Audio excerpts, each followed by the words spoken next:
ചെയ്ത പുരാണം.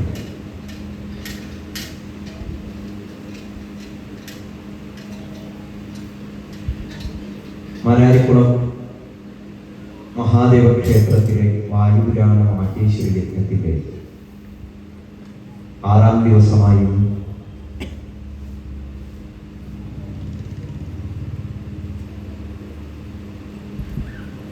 അഷ്ടാദശ പുരാണങ്ങളിലൂടെയുള്ള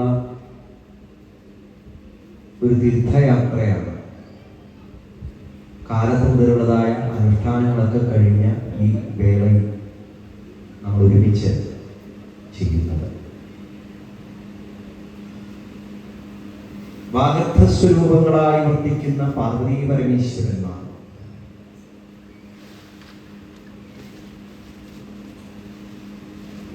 അവരിൽ നിന്ന് ശക്തി ചൈതന്യമായി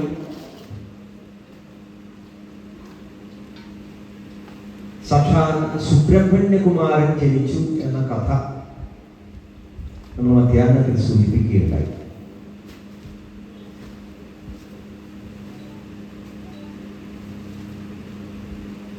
സാക്ഷാൽ ശ്രീ പരമേശ്വരന്റെയും ശക്തിയുടെയും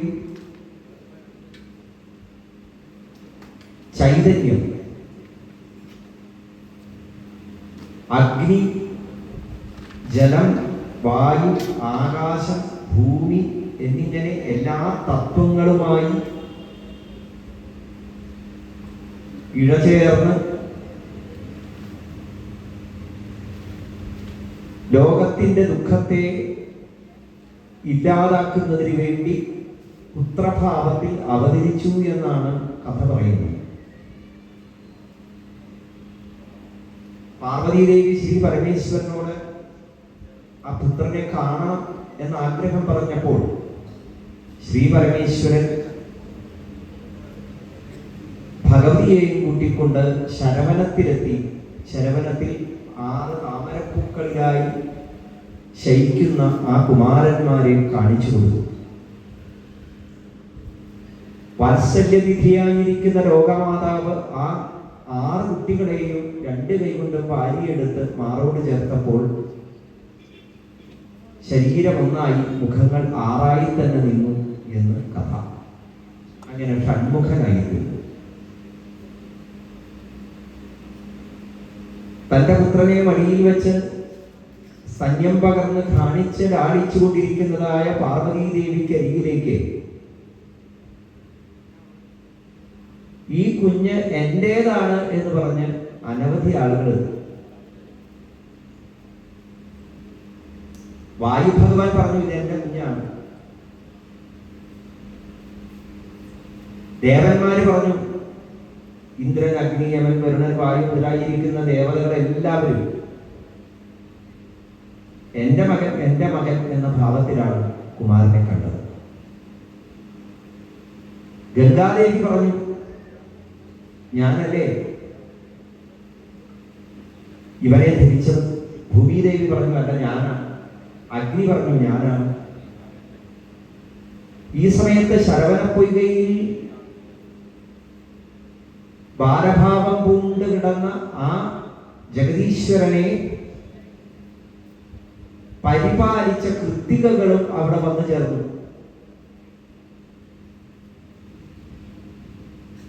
ഇങ്ങനെ എല്ലാവരും തന്റെ പുത്രനെ എന്റെ മകൻ എന്ന ഭാവത്തിൽ വാത്സല്യത്തോടുകൂടി സ്വന്തമാക്കാൻ ആഗ്രഹിച്ചു വന്നത് കണ്ട് പാർവതീ ദേവി പുഞ്ചിരി തൂങ്ങി പറഞ്ഞു അത്രേ, ഇവൻ നിങ്ങളുടെ എല്ലാം മകനാണ്, ഈ ലോകത്തിന്റെ മകനാണ്.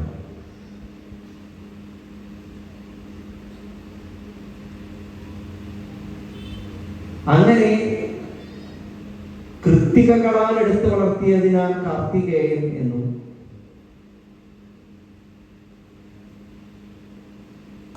ശരവണപ്പൊയ്കയിൽ ജനിച്ചതിനാൽ ശരവണഭവൻ എന്നും, 6 മുഖങ്ങളോടുകൂടി വർത്തിക്കുന്നതിനാൽ ഷൺമുഖൻ.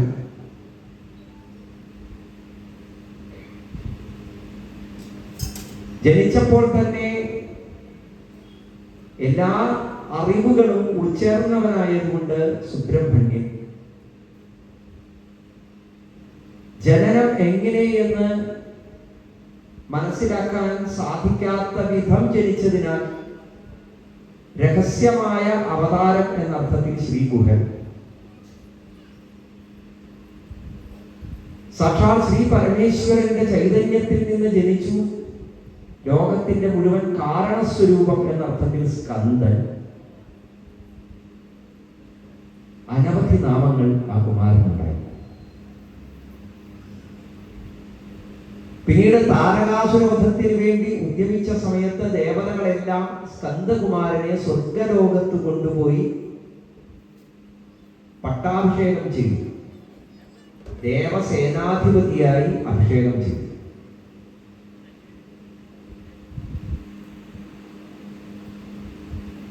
ശിവഭൂതഗണങ്ങളും ദേവഗണങ്ങളും ഒക്കെയായ ആ മഹാസൈന്യത്തെയും കൊണ്ട് താരകാസുരനെ നേരിടാൻ ഭഗവാൻ പുറപ്പെട്ടു. താരകാസുരന്റെ കോട്ടയിൽ പ്രതിരോധമായി നിന്നിരുന്ന ക്രൗഞ്ചപർവ്വതം. ഈ ക്രൗഞ്ചപർവ്വതത്തിന്റെ കഥ വായുപുരാണം വർണ്ണിച്ചപ്പോൾ ശിവപുരാണത്തിലെയും മഹാഭാരതത്തിലെയും ഒക്കെ വർണ്ണനകളുമായി ചേർത്ത് വെച്ച് നമ്മൾ പറഞ്ഞതാണ്. അഗസ്ത്യ മഹർഷിയുടെ കഥയുമായി ബന്ധപ്പെട്ട് കിടക്കുന്നു ഈ ക്രൗഞ്ചപർവ്വതത്തിന്റെ കഥ. ശിവപാർവതിമാരുടെ വിവാഹം നടക്കുന്ന സമയത്ത് സർവചരാചരങ്ങളും ആ ഹിമവത് ശൃംഗത്തിൽ ഒത്തുകൂടിയപ്പോൾ ഭൂമി ഒരു വശത്തേക്ക് ചെരിഞ്ഞു. അപ്പോൾ മഹാദേവൻ തന്റെ ശിഷ്യനും പുത്രതുല്യനുമായിരിക്കുന്ന അഗസ്ത്യ മഹർഷിയെ അരികത്ത് വിളിച്ചിട്ട് പറഞ്ഞു, അല്ലയോ അഗസ്ത്യ, അങ്ങ് ലോകോപകാരത്തിനായിക്കൊണ്ട് ഇപ്പോൾ ഒരു കാര്യം ചെയ്യും. അഗസ്ത്യൻ ചോദിച്ചു, അവിടുന്ന് ആജ്ഞാപിക്കും, അതനുസരിക്കാനുള്ളവരല്ലേ ഞങ്ങൾ. അപ്പൊ മഹാദേവൻ പറഞ്ഞു, മറ്റാർക്കും ഇത് ചെയ്യാൻ സാധിക്കില്ല, അങ്ങേക്ക് മാത്രമേ സാധിക്കൂ. ഞാൻ എന്താ ചെയ്യേണ്ടത്? അങ്ങ് ഇപ്പൊ തന്നെ ഇവിടെ നിന്ന് തെക്ക് ഭാഗത്തേക്ക് യാത്രയാവണം. ഇത് കേട്ടപ്പോ അഗസ്ത്യന് ആദ്യം വിഷമം തോന്നുന്നു. കൈലാസപർവ്വതത്തിൽ നിന്ന് ദൂരെ പോകാനാണ് മഹാദേവൻ പറയുന്നത്. ദേവയക്ഷ ഗന്ധർവ കിന്നരാദികളെല്ലാം തന്നെ കൈലാസത്തിൽ ഭഗവാന്റെയും ഭഗവതിയുടെയും ഈ വിവാഹ മംഗള ഘോഷം നടക്കുന്ന സമയത്ത് അത് കാണാനുള്ള താല്പര്യത്തോടുകൂടി എത്തിയ സമയത്ത് എനിക്ക് മാത്രം അത് കാണാൻ യോഗമില്ലാത്ത വിധത്തിൽ ഭഗവാൻ എന്നെ ദൂരേക്ക് പറഞ്ഞേക്കുന്നു എന്ന ഭാവത്തോടുകൂടി അഗസ്ത്യ മഹർഷി കണ്ണുകൾ നിറഞ്ഞ് ഭഗവാന്റെ മുമ്പിൽ നിന്നപ്പോ ശ്രീ പരമേശ്വരൻ പറഞ്ഞു, അല്ലയോ അഗസ്ത്യ, അങ്ങയുടെ വിഷമം എന്താണെന്ന് എനിക്കറിയാം. പക്ഷെ അങ്ങ് മനസ്സിലാക്കൂ, ഇപ്പോൾ സർവചരാചരങ്ങളും ഈ ഹിമവത് ശൃംഗത്തിൽ ഒത്തുകൂടിയത് മൂലം ഭൂമിക്ക് ദുഃഖമുണ്ടായിരിക്കുന്നു. ഭൂമി ഒരു വശത്തേക്ക് ചെരിഞ്ഞിരിക്കുന്നു. ഈ ഭൂമിയെ നേരാവണ്ണമാക്കണമെങ്കിൽ ഇതിന് തുല്യമായിരിക്കുന്ന ഒരു ഭാരം അപ്പുറത്തെത്തണം. അതിന് അങ്ങ് തെക്ക് ഭാഗത്തേക്ക് പോയി കഴിഞ്ഞാൽ ഭൂമിയുടെ ദുഃഖമൊക്കെ തീരും. കാരണം അങ്ങയുടെ ഹൃദയത്തിൽ ഞാനുമുണ്ട്, പാർവതി ദേവിയുണ്ട്. ഞങ്ങളുടെ ഭാരത്തിന് സമാനം തന്നെയാണ് അങ്ങയുടെ ഭാരം. എവിടെയൊക്കെ അങ്ങ് പോകുന്നു അവിടെയൊക്കെ ഞങ്ങൾ നിത്യ സാന്നിധ്യം ചെയ്യും. ഈ കൈലാസത്തിൽ നടക്കുന്ന എല്ലാ കാര്യങ്ങളും അങ്ങേക്ക് അങ്ങയുടെ ഹൃദയത്തിൽ പ്രത്യക്ഷമായി കാണാനായിട്ട് സാധിക്കും. ഇങ്ങനെ അനുഗ്രഹം കൊടുത്തു. അങ്ങനെ അഗസ്ത്യ മഹർഷി സാക്ഷാൽ ശ്രീ പരമേശ്വരന്റെ നിർദ്ദേശമനുസരിച്ച് ഹിമവത് ശൃംഗത്തിൽ നിന്ന് തെക്കോട്ട് യാത്രയായി. തെക്കോട്ട് എന്ന് പറയുമ്പോൾ ദക്ഷിണ ഭാരതത്തിലേക്കാണ് ഈ യാത്ര. അനവധി തീർത്ഥഘട്ടങ്ങളിലൂടെ സഞ്ചരിച്ച് വിന്ധ്യപർവ്വതം, അതിന്റെ താഴ്വര പ്രദേശത്തെത്തി. വിന്ധ്യപർവ്വതമാണെങ്കിലോ ആകാശം മുട്ടെ ഉയർന്നു നിൽക്കുകയാണ്. അഗസ്ത്യ മഹർഷിയെ കണ്ടപ്പോൾ വേഗം വിന്ധ്യപർവ്വതം അഗസ്ത്യ മഹർഷിയെ തലകുനിച്ച് കുമ്പിട്ട് സ്വാഗതം ചെയ്തു. അല്ലെങ്കിൽ അഗസ്ത്യ മഹർഷി, അവിടുത്തെ പാദസ്പർശത്താൽ ഞാൻ ഇന്ന് ധന്യനായി തീർന്നിരിക്കുന്നു, ഞാൻ അവിടത്തേക്ക് വേണ്ടി എന്താണ് ചെയ്യേണ്ടത്? അഗസ്ത്യ മഹർഷി പറഞ്ഞു, അധികം വിദ്യ അങ്ങ് വല്ലാതെ ഉയരത്തിലാണ്. മഹാദേവന്റെ നിർദ്ദേശമനുസരിച്ച് തെക്ക് ദിക്കിലേക്ക് ഞാൻ യാത്ര ചെയ്തുകൊണ്ടിരിക്കുകയാണ്. അങ്ങയെ മറികടക്കാതെ എനിക്ക് തെക്കേ ഭൂമിയിലേക്ക് എത്താൻ സാധിക്കുകയില്ല. അതുകൊണ്ട് അങ്ങ് എനിക്ക് വേണ്ടി ഒരു ഉപകാരം ചെയ്യണം. എനിക്ക് പെട്ടെന്ന് കടക്കാവുന്ന വിധത്തിൽ അങ്ങയുടെ സ്വരൂപം ചെറുതാക്കണം, തല കുടിച്ച് നിൽക്കണം എന്റെ മുമ്പിൽ. ഞാൻ തെക്ക് വശത്ത് പോയി തിരിച്ചു വരുന്നത് വരെ അങ്ങ് ആ നില തുടരണം എന്ന് പറഞ്ഞു. വിന്ധ്യപർവ്വതത്തിന്റെ ഉയരത്തിന്റെ കാരണം എന്താണെന്ന് വെച്ച് കഴിഞ്ഞാൽ അത് മറ്റൊരു കഥയായി പറഞ്ഞിട്ടുണ്ട്.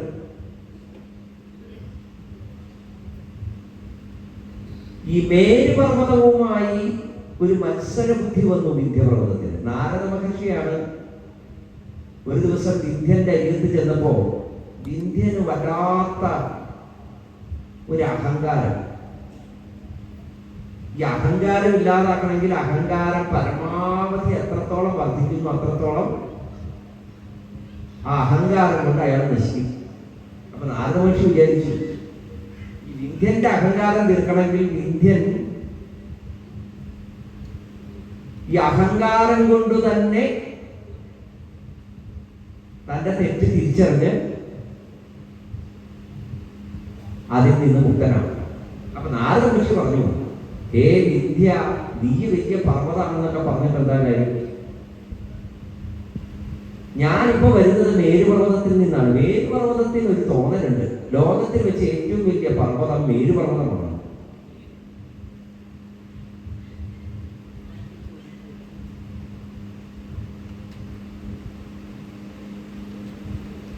ഈ മേരുപർവ്വതമാകട്ടെ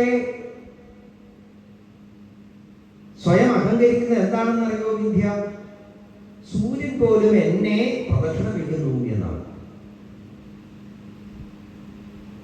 അവനെ തോൽപ്പിക്കാൻ ഈ ലോകത്തിൽ മറ്റൊരു പർവ്വതങ്ങൾക്കും സാധിക്കുകയില്ല എന്നൊരു ഭാവം വന്നിട്ടുണ്ട് എന്നൊക്കെ പറഞ്ഞ് നാരദ മഹർഷി അവിടെ പോയി. ഇത് വിന്ധ്യന്റെ ഉള്ളിൽ മത്സരബുദ്ധിയുണ്ട്.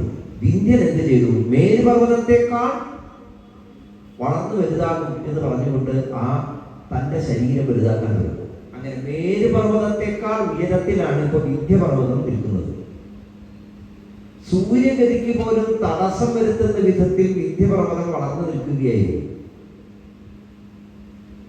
അപ്പോഴാണ് ഇതാ അഗസ്ത്യ മഹർഷിയുടെ തെക്കോട്ടുള്ള യാത്രയും അഗസ്ത്യ മഹർഷിയുടെ മുമ്പിൽ വിന്ധ്യപർവ്വതം തലകുടിച്ച് നിൽക്കുകയാണ്. അഗസ്ത്യ മഹർഷി എന്താ ആവശ്യപ്പെട്ടത്? എനിക്ക് അപ്പുറത്തേക്ക് കടന്നു പോകത്തക്ക വിധം അങ്ങയുടെ സ്വരൂപത്തെ ചെറുതാക്കി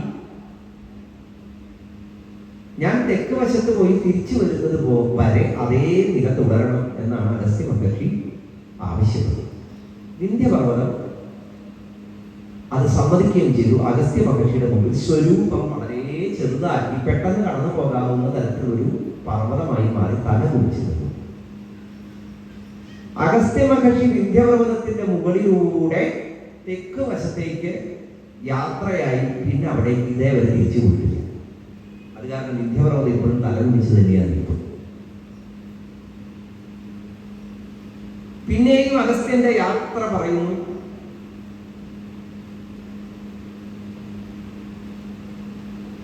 ശിവഭക്തനായ അഗസ്ത്യ മഹർഷിയെ വേണ്ടതുപോലെ പരിഗണിച്ചതിനാൽ ഈ വിന്ധ്യപർവ്വതത്തെ സാക്ഷാത് ഭഗവതി അനുഗ്രഹിക്കുകയുണ്ടായി. ആ ഭഗവതി വിന്ധ്യന്റെ നെറുകയിൽ നിത്യ സാന്നിധ്യം കൊണ്ടു. അതുകൊണ്ടാണ് ഭഗവതിയെ നമ്മൾ വിന്ധ്യാചല നിവാസിനി എന്ന് വിശേഷിപ്പിക്കാറ്. അഗസ്ത്യ മഹർഷി ഇങ്ങനെ കാട്ടിലൂടെ സഞ്ചരിച്ചു കൊണ്ടിരിക്കുമ്പോഴാണ് ഒരു ഗന്ധർവൻ ഈ അഗസ്ത്യന്റെ പോക്ക് കണ്ടു കഴിഞ്ഞപ്പോ ഒരു കൗതുകം തോന്നി. അഗസ്ത്യന്റെ രൂപം തന്നെ അങ്ങനെയാണ്, നല്ല വയറൊക്കെ ചാടിയിട്ട് പൊക്കം കുറഞ്ഞ ഒരു മുനിയാണ്. തമിഴിൽ അഗസ്ത്യ മഹർഷിക്കുള്ള പേര് കുറുമുനി എന്നാണ്. കുറുകിയ രൂപത്തോടു കൂടിയവൻ എന്ന അർത്ഥത്തിലാണ്. അപ്പൊ ഈ ഗന്ധർവൻ എന്ത് ചെയ്തു? ഈ അഗസ്ത്യ മഹർഷി ഒന്ന് പേടിപ്പിക്കാൻ വേണ്ടി കുറച്ച് കല്ലൊക്കെ വാരിയെറിയ, ശബ്ദമുണ്ടാക്കുക. ഇങ്ങനെ അഗസ്ത്യ മഹർഷിയുടെ യാത്രയ്ക്ക് തടസ്സം വന്നപ്പോൾ അഗസ്ത്യൻ മനസ്സിലായി ഇത് ഏതോ ഒരു ഗന്ധർവന്റെ മായയാണെന്ന് മനസ്സിലായി. വേഗം തന്നെ തന്റെ കമണ്ടിൽ നിന്ന് ജലമെടുത്തിട്ട്, ഹേ ഗന്ധർവ, എന്റെ മുമ്പിൽ വേഗം തന്നെ നിന്റെ മായ മാറ്റി പ്രത്യക്ഷനാവുക. ഗന്ധർവൻ പേടിച്ചു. വിചാരിച്ച പോലെയുള്ള ഒരാളല്ല. തൊഴുതു നിന്നു അഗസ്ത്യന്റെ മുമ്പിൽ. അഗസ്ത്യൻ പറഞ്ഞു, ഒരു കാരണവുമില്ലാതെ മറ്റുള്ളവരെ ദ്രോഹിക്കാൻ തോന്നുന്ന ഈ ബുദ്ധി ഉണ്ടല്ലോ, മറ്റുള്ളവരെ ദ്രോഹിക്കുക, കളിയാക്കുക, അതിലൂടെ സ്വയം ആനന്ദം കണ്ടെത്തുക, ആ ബുദ്ധി അത് ചേതനയുള്ള ജീവജാലങ്ങൾക്ക് പറഞ്ഞിട്ടുള്ളതല്ല, പ്രത്യേകിച്ച് മനുഷ്യർക്ക്. നീ ഗന്ധർവനാണ്, നിനക്ക് വിവേചന ബുദ്ധിയുണ്ട്, എന്നിട്ടും നീ അത് വേണ്ടതുപോലെ മനസ്സിലാക്കാതെ പ്രവർത്തിച്ചു. അതിനാൽ നീ ചേതനയേറ്റ ഒരു പർവ്വതമായി തീരട്ടെ എന്ന് ശപിച്ചു. ശാപം കിട്ടിയതോടുകൂടി ആ ഗന്ധർവൻ അഗസ്ത്യന്റെ കാൽക്കൽ വീണ് ശാപമോക്ഷം തന്നെ പ്രാർത്ഥിച്ചു. അഗസ്ത്യൻ പറഞ്ഞു, സാക്ഷാൽ ശ്രീ പരമേശ്വരനും പാർവതീദേവിയും ഒന്നായി തീർന്ന ഏറ്റവും ആനന്ദപ്രദമായ ഒരു കാലഘട്ടമാണ്. ഞാനിപ്പോൾ ആ പാർവതി പരമേശ്വരന്മാരുടെ അരികത്തു നിന്നാണ് വരുന്നത്. നീ ഒരു കാര്യം ചെയ്യുക, ആ പാർവതി പരമേശ്വരന്മാരിൽ നിന്ന് ഒരു അവതാരം സംഭവിക്കാൻ പോകും. ആ അവതാരമൂർത്തിയായ ബാലകൻ താരകാസുരവധത്തിനായി യുദ്ധത്തിന് പുറപ്പെടും. ആ സമയത്ത് ആ ബാലകന്റെ കയ്യിലെ ശക്തി എന്ന വേ നിന്റെ നെറുകയിൽ പതിക്കുന്ന നിമിഷം നിനക്ക് പൂർവ്വരൂപം തിരിച്ചു കിട്ടും എന്നാണ് അനുഗ്രഹം കൊടുത്തത്. അപ്പൊ തന്നെ ക്രൗഞ്ചൻ അതിവേഗത്തിൽ പോയി, ആ ഗന്ധർവന്റെ പേര് തന്നെ ക്രൗഞ്ചൻ എന്നാണ് പറയുന്നത്. ഈ താരകാസുരന്റെ കോട്ടയുടെ മുകളിൽ ഒരു പർവ്വത രൂപിയായി വന്നു നിന്നു എന്നാണ് കഥ. അതാണ് ക്രൗഞ്ച പർവ്വതം.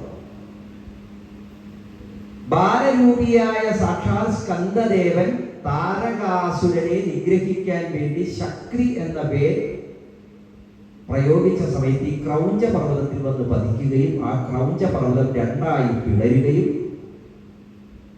ആ അചല ശരീരം വിട്ട് ഗന്ധർവ രൂപം തന്നെയായി തീരുകയും ചെയ്തു എന്ന് കഥ. ഈ ദക്ഷിണ ദിക്കിലേക്ക് പോകുന്ന അഗസ്ത്യ മഹർഷിയോ യാത്ര തുടർന്നുകൊണ്ടേയിരുന്നു. എവിടെയൊക്കെ അഗസ്ത്യ മഹർഷി തപസ്സിരുന്നുവോ, ധ്യാനിച്ചിരുന്നുവോ, അവിടെയൊക്കെ പാർവതി പരമേശ്വര സങ്കല്പത്തിലുള്ള പുണ്യതീർത്ഥങ്ങളും പുണ്യക്ഷേത്രങ്ങളും ഒക്കെ ഉണ്ടായിരുന്നു. ആ അഗസ്ത്യന്റെ യാത്ര ഇങ്ങ് തെക്കേ അറ്റത്ത് ഒരു പർവ്വത മുകളിൽ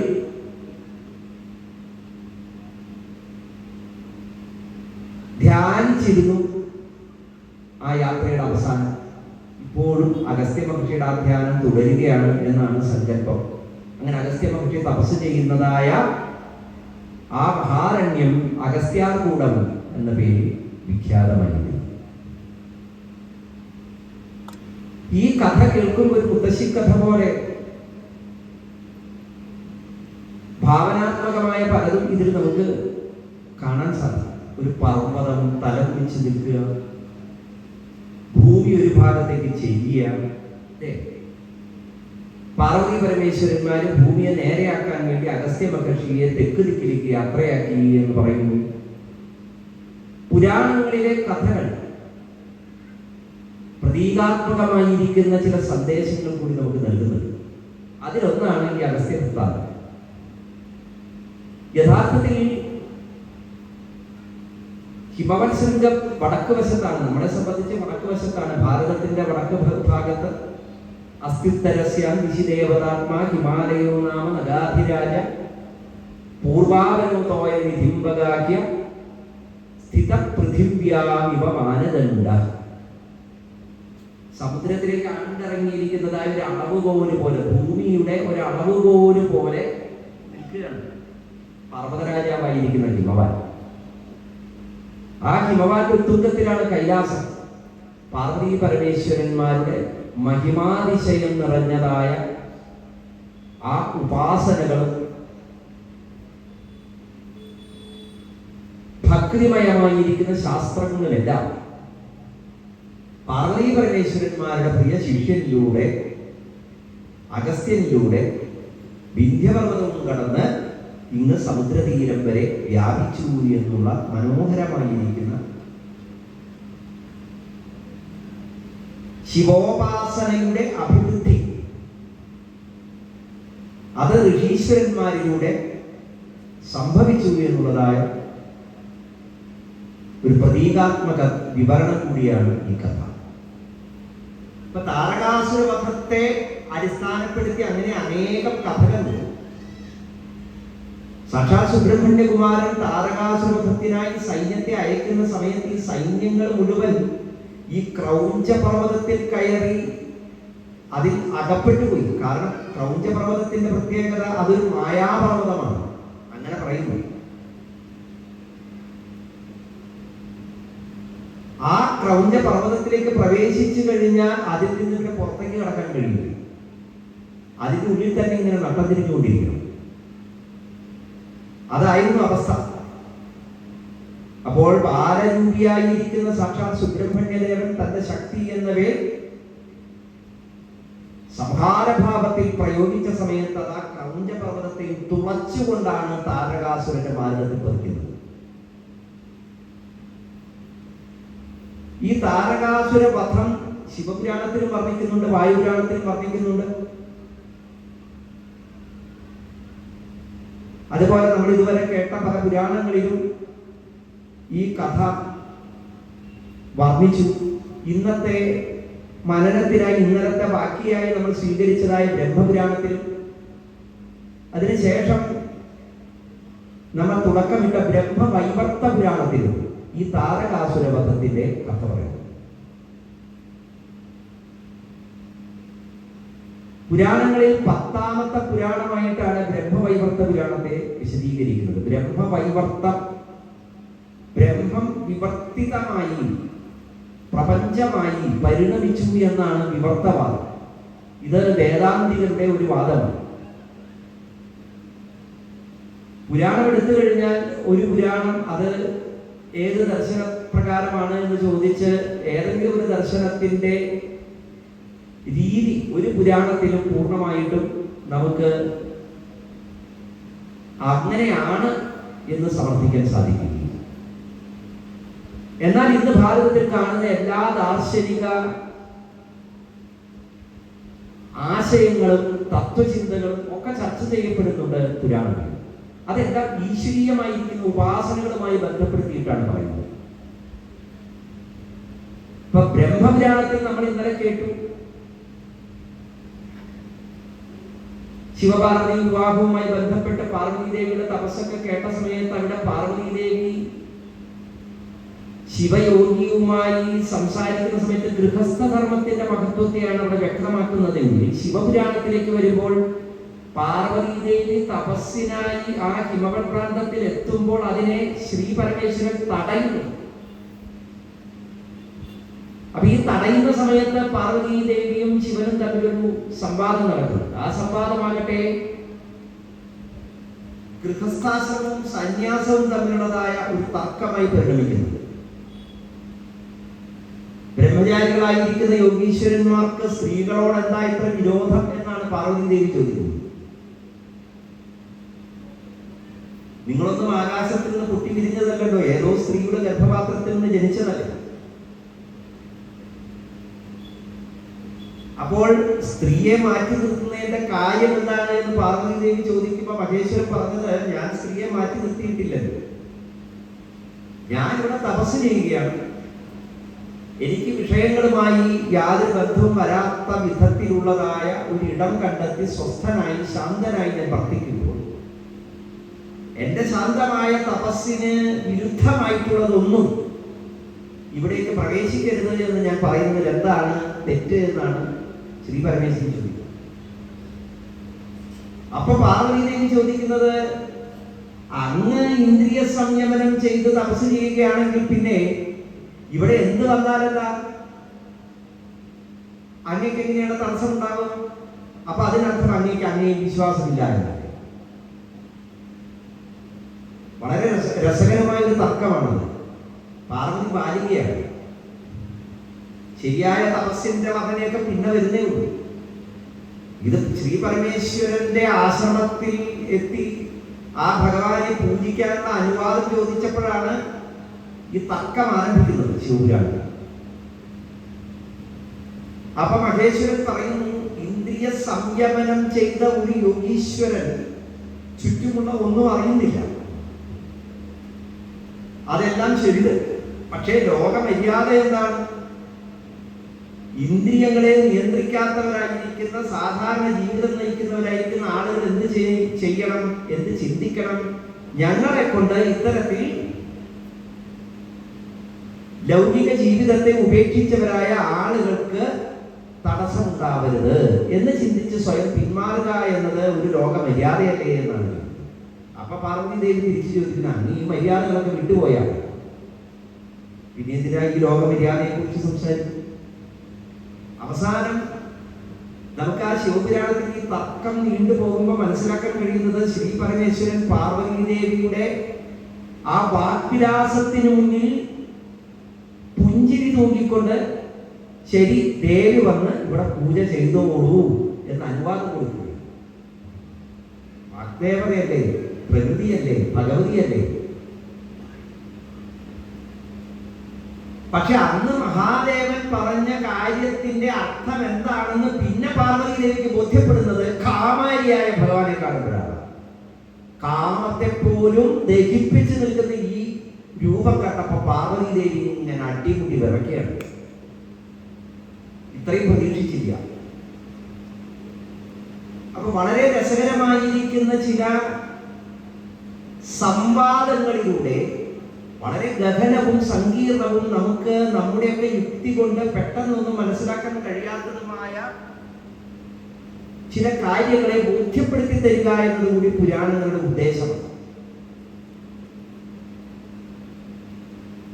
ഇങ്ങനെ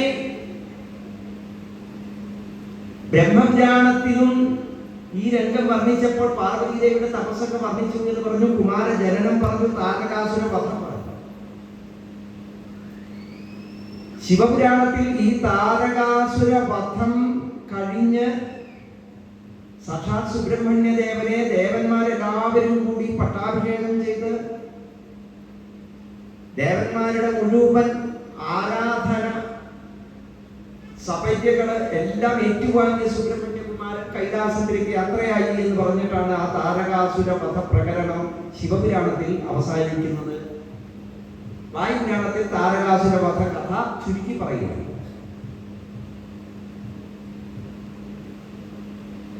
അതിനുശേഷം ശിവപാർവതിമാർക്ക് ജനിക്കുന്ന സാക്ഷാത് ശ്രീ ഗണേശന്റെ ചരിതം പറയാൻ തുടങ്ങിയാണ് ശിവപുരാണം. ഈ ഗണേശോത്പത്തിയുമായി ബന്ധപ്പെട്ട കഥയാണ് ആ ഗണേശ ചരിതം വിസ്തരിച്ച് പറയുന്ന സമയത്താണ് ബ്രഹ്മപുരാണം നമുക്കൊക്കെ വളരെയധികം കുട്ടിക്കാലം മുതലേ കേട്ട് പരിചയമുള്ള ഒരു കഥ പറഞ്ഞത്. ഗണപതി ഏകദന്തനായ കഥ. പരശുരാമൻ ശ്രീ പാർവതി പരമേശ്വരന്മാരെ കാണാൻ വരുന്നതും ഗണപതി തടുക്കുന്നതും പരശുരാമനുമായി യുദ്ധം ചെയ്യുന്നതും പരശുവിനാൽ ഒരു കൊമ്പ് മുറിഞ്ഞു പോകുന്നതും പാർവതി ദേവി കോപിക്കുന്നതും വള്ളത്തോളിന്റെ ശിഷ്യനും മകനും എന്ന് പറയുന്നതായ കവിതയ്ക്ക് ആധാരമായ ജ്വലിച്ച കണ്ണാലും നോക്കി എന്നൊക്കെയുള്ള ആ കവിതയുടെ ഇതിവൃത്തം വളരെ മനോഹരമായി ബ്രഹ്മപുരാണത്തിൽ വർണ്ണിച്ചു. ഞാനത് നിങ്ങൾക്ക് പറഞ്ഞു തരികയും. അപ്പോൾ ഈ ഗണപതിയുടെ ഉപാഖ്യാനം വളരെ വിസ്തരിച്ച് പറയുന്നുണ്ട്. നമ്മൾ ഇന്ന് മനനം ചെയ്യുന്ന ബ്രഹ്മവൈവർത്ത പുരാണം. ബ്രഹ്മപുരാണത്തിൽ വളരെ വിശദമായി പരശുരാമന്റെ കഥയൊക്കെ വർണ്ണിച്ചിട്ട് കൈലാസത്തിൽ പരശുരാമൻ എത്തുമ്പോഴാണ് ഗണപതിയുടെ വൈഭവത്തെ കുറിച്ചുള്ളതായ കഥകളൊക്കെ പറയുന്നതെങ്കിൽ അവിടെ ആ കഥ വീണ്ടും ഈ ബ്രഹ്മവൈവർത്ത പുരാണത്തിൽ വിസ്തരിച്ച് പറയുന്നുണ്ട്. എന്നിട്ട് ഈ പരശുരാമൻ ഗണപതിയെ പൂജിക്കുന്നു. പരശുരാമൻ ഗണപതിയെ പൂജിക്കുന്ന സമയത്ത് പ്രത്യേകം എടുത്ത് പറയുകയാണ് ബ്രഹ്മവൈവർത്ത പുരാണം. പരശുരാമൻ എല്ലാ പുഷ്പങ്ങളെ കൊണ്ടും ഫലങ്ങളെ കൊണ്ടും ഗണപതിക്ക് പൂജ ചെയ്തു. പക്ഷേ തുളസി മാത്രം ഉപയോഗിച്ചില്ല. അപ്പൊ കഥ കേൾക്കുന്ന ഋഷീശ്വരന്മാർക്ക് ഒരു സംശയം, അതെന്താ അത് തുളസി എന്ന് പറഞ്ഞു കഴിഞ്ഞാൽ വളരെ ശ്രേഷ്ഠമായിരിക്കുന്ന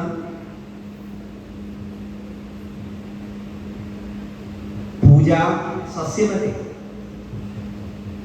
പുഷ്പം അല്ലെങ്കിലും നമ്മൾ തുളസി പുഷ്പം പൂവ് തുളസി പൂവ് എന്നൊക്കെയാണ് പറയുന്നത്. യഥാർത്ഥത്തിൽ പൂവല്ലല്ലോ, ഇലയല്ലേ. പക്ഷെ പൂവ് എന്ന വാക്കിന്റെ അർത്ഥം ഈ തണ്ടിൽ നിന്ന് പൊട്ടിമുളച്ചുണ്ടാകുന്നതേ എന്നേ ഉള്ളൂ. അപ്പൊ പിന്നെ ഇലയും പൂവാവാം.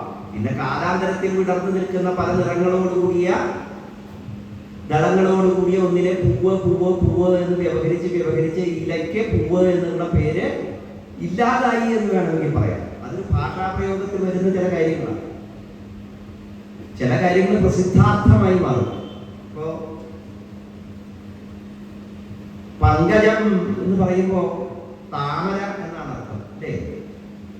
പക്ഷെ സത്യത്തിൽ പങ്കജം എന്ന് പറഞ്ഞ വാക്കിന്റെ അർത്ഥം എന്താ? പങ്കം എന്ന് പറഞ്ഞ ചെളിയിൽ ജനിക്കുന്നത് എന്തോ അതൊക്കെ പങ്കജമാണ്. അപ്പൊ ചെളിയിലുള്ള കൃമി കീടങ്ങളൊക്കെ പങ്കജമാണ്. പക്ഷെ പ്രസിദ്ധാർത്ഥം താമരയ്ക്കായതുകൊണ്ട് നമ്മൾ താമര എന്ന അർത്ഥത്തെ പ്രസിദ്ധി കൊണ്ട് ചില അർത്ഥങ്ങൾ ഉണ്ടാവും. ചില പിന്നെ സ്വഭാവ സവിശേഷതകളെ കൊണ്ട് ചില അർത്ഥങ്ങൾ രൂപീകരിച്ചു വരും. അതിന്റെ ശരിയായ അർത്ഥത്തിൽ നിന്ന് അത് മാറി മറ്റൊരർത്ഥത്തിലേക്ക് പരിണമിക്കും. അതുപോലെ ഒന്നാണ് നമ്മൾ പറയാറുണ്ട് കൗശലം, കൗശലക്കാരൻ എന്നൊക്കെ പറയാറുണ്ട്. കുശലൻ, കുശലൻ എന്ന് പറഞ്ഞു കഴിഞ്ഞാൽ എന്താ അർത്ഥം? എന്താ? അപ്പൊ എന്നെ നോക്കി പഠിപ്പിച്ചു സമർത്ഥൻ. ശരിക്കും അതിന്റെ അർത്ഥം എന്താണെന്ന് വെച്ചാൽ കുശാന്റെ ആദി ഇത് കുശലകാരൻ, കുശപ്പുല്ല് മുറിച്ചെടുക്കുന്നവൻ എന്നാണ് അർത്ഥം. കുശപ്പുല്ല് എന്ന് പറഞ്ഞാൽ ദർഭപ്പുല്ല്. അത് തന്നെ ദർഭപ്പുല്ല് വേറെ കുശപ്പുല്ല് വേറെ. അതിന്റെ കാരണം അതിന്റെ ചില പ്രത്യേക രൂപഭേദങ്ങളെ കൊണ്ടാണ് പേരുകൾക്കൊക്കെ വ്യത്യാസം വരുന്നത്. അപ്പൊ ഈ കുശപ്പുല്ലായാലും ദർഭപ്പുല്ലായാലും ഇത് മുറിക്കണമെങ്കിൽ ഒരു നിത്യപരിചയം വേണം, അല്ലാത്തവർക്ക് പറ്റില്ല. കാരണം അല്ലാത്തവർ മുറിച്ചാൽ കൈ മുറിയും. ദർഭപ്പുല്ലിന്മ ഇങ്ങനെ കൈ കൊണ്ട് വലിച്ചു കഴിഞ്ഞാൽ കയ്യ് കീറിപ്പോവും. അതിന്റെ രണ്ട് ഭാഗവും മൂർച്ചയുള്ളതാണ്, അല്ലേ? അറിയില്ല. അത് അറിയാത്തവരുണ്ടെങ്കിൽ ഞാൻ ഇവിടെ ദർഭപ്പുല്ല് കിട്ടും, വേണമെങ്കിൽ ഒന്ന് കൈയെടുത്ത് ഇങ്ങനെ ആക്കി നോക്കാം.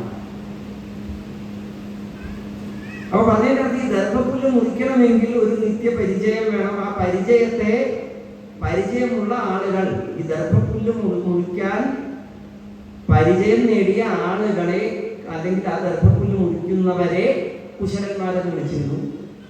അപ്പോൾ ആ പ്രത്യേകമായ രീതി, ആ പുല്ല് മുറിക്കുക എന്നതായ പ്രക്രിയ നിത്യപരിചയം കൊണ്ട് നേടുന്നത് ആയ ഒരു കാര്യമാണ് എന്നുള്ളതിനാൽ കുശല ശബ്ദം പിന്നീട് എന്തായി മാറി? സമർത്ഥൻ എന്ന അർത്ഥത്തിൽ ഉപയോഗിക്കാൻ തുടങ്ങി. അത്തരം കാര്യങ്ങൾ ചെയ്യുന്നു. അപ്പൊ സാധാരണക്കാർക്ക് പറ്റാത്ത വിധത്തിലുള്ള ചില കാര്യങ്ങൾ ചെയ്യുന്നവരെയൊക്കെ സമർത്ഥന്മാരെന്ന് പറയാൻ തുടങ്ങി. അപ്പൊ ഇങ്ങനെ പ്രസിദ്ധാർത്ഥം പ്രയോഗിച്ച് വരുന്ന ചില അർത്ഥങ്ങളും ഒക്കെ ഉണ്ട് പദങ്ങൾക്ക്. അപ്പൊ അതുപോലെ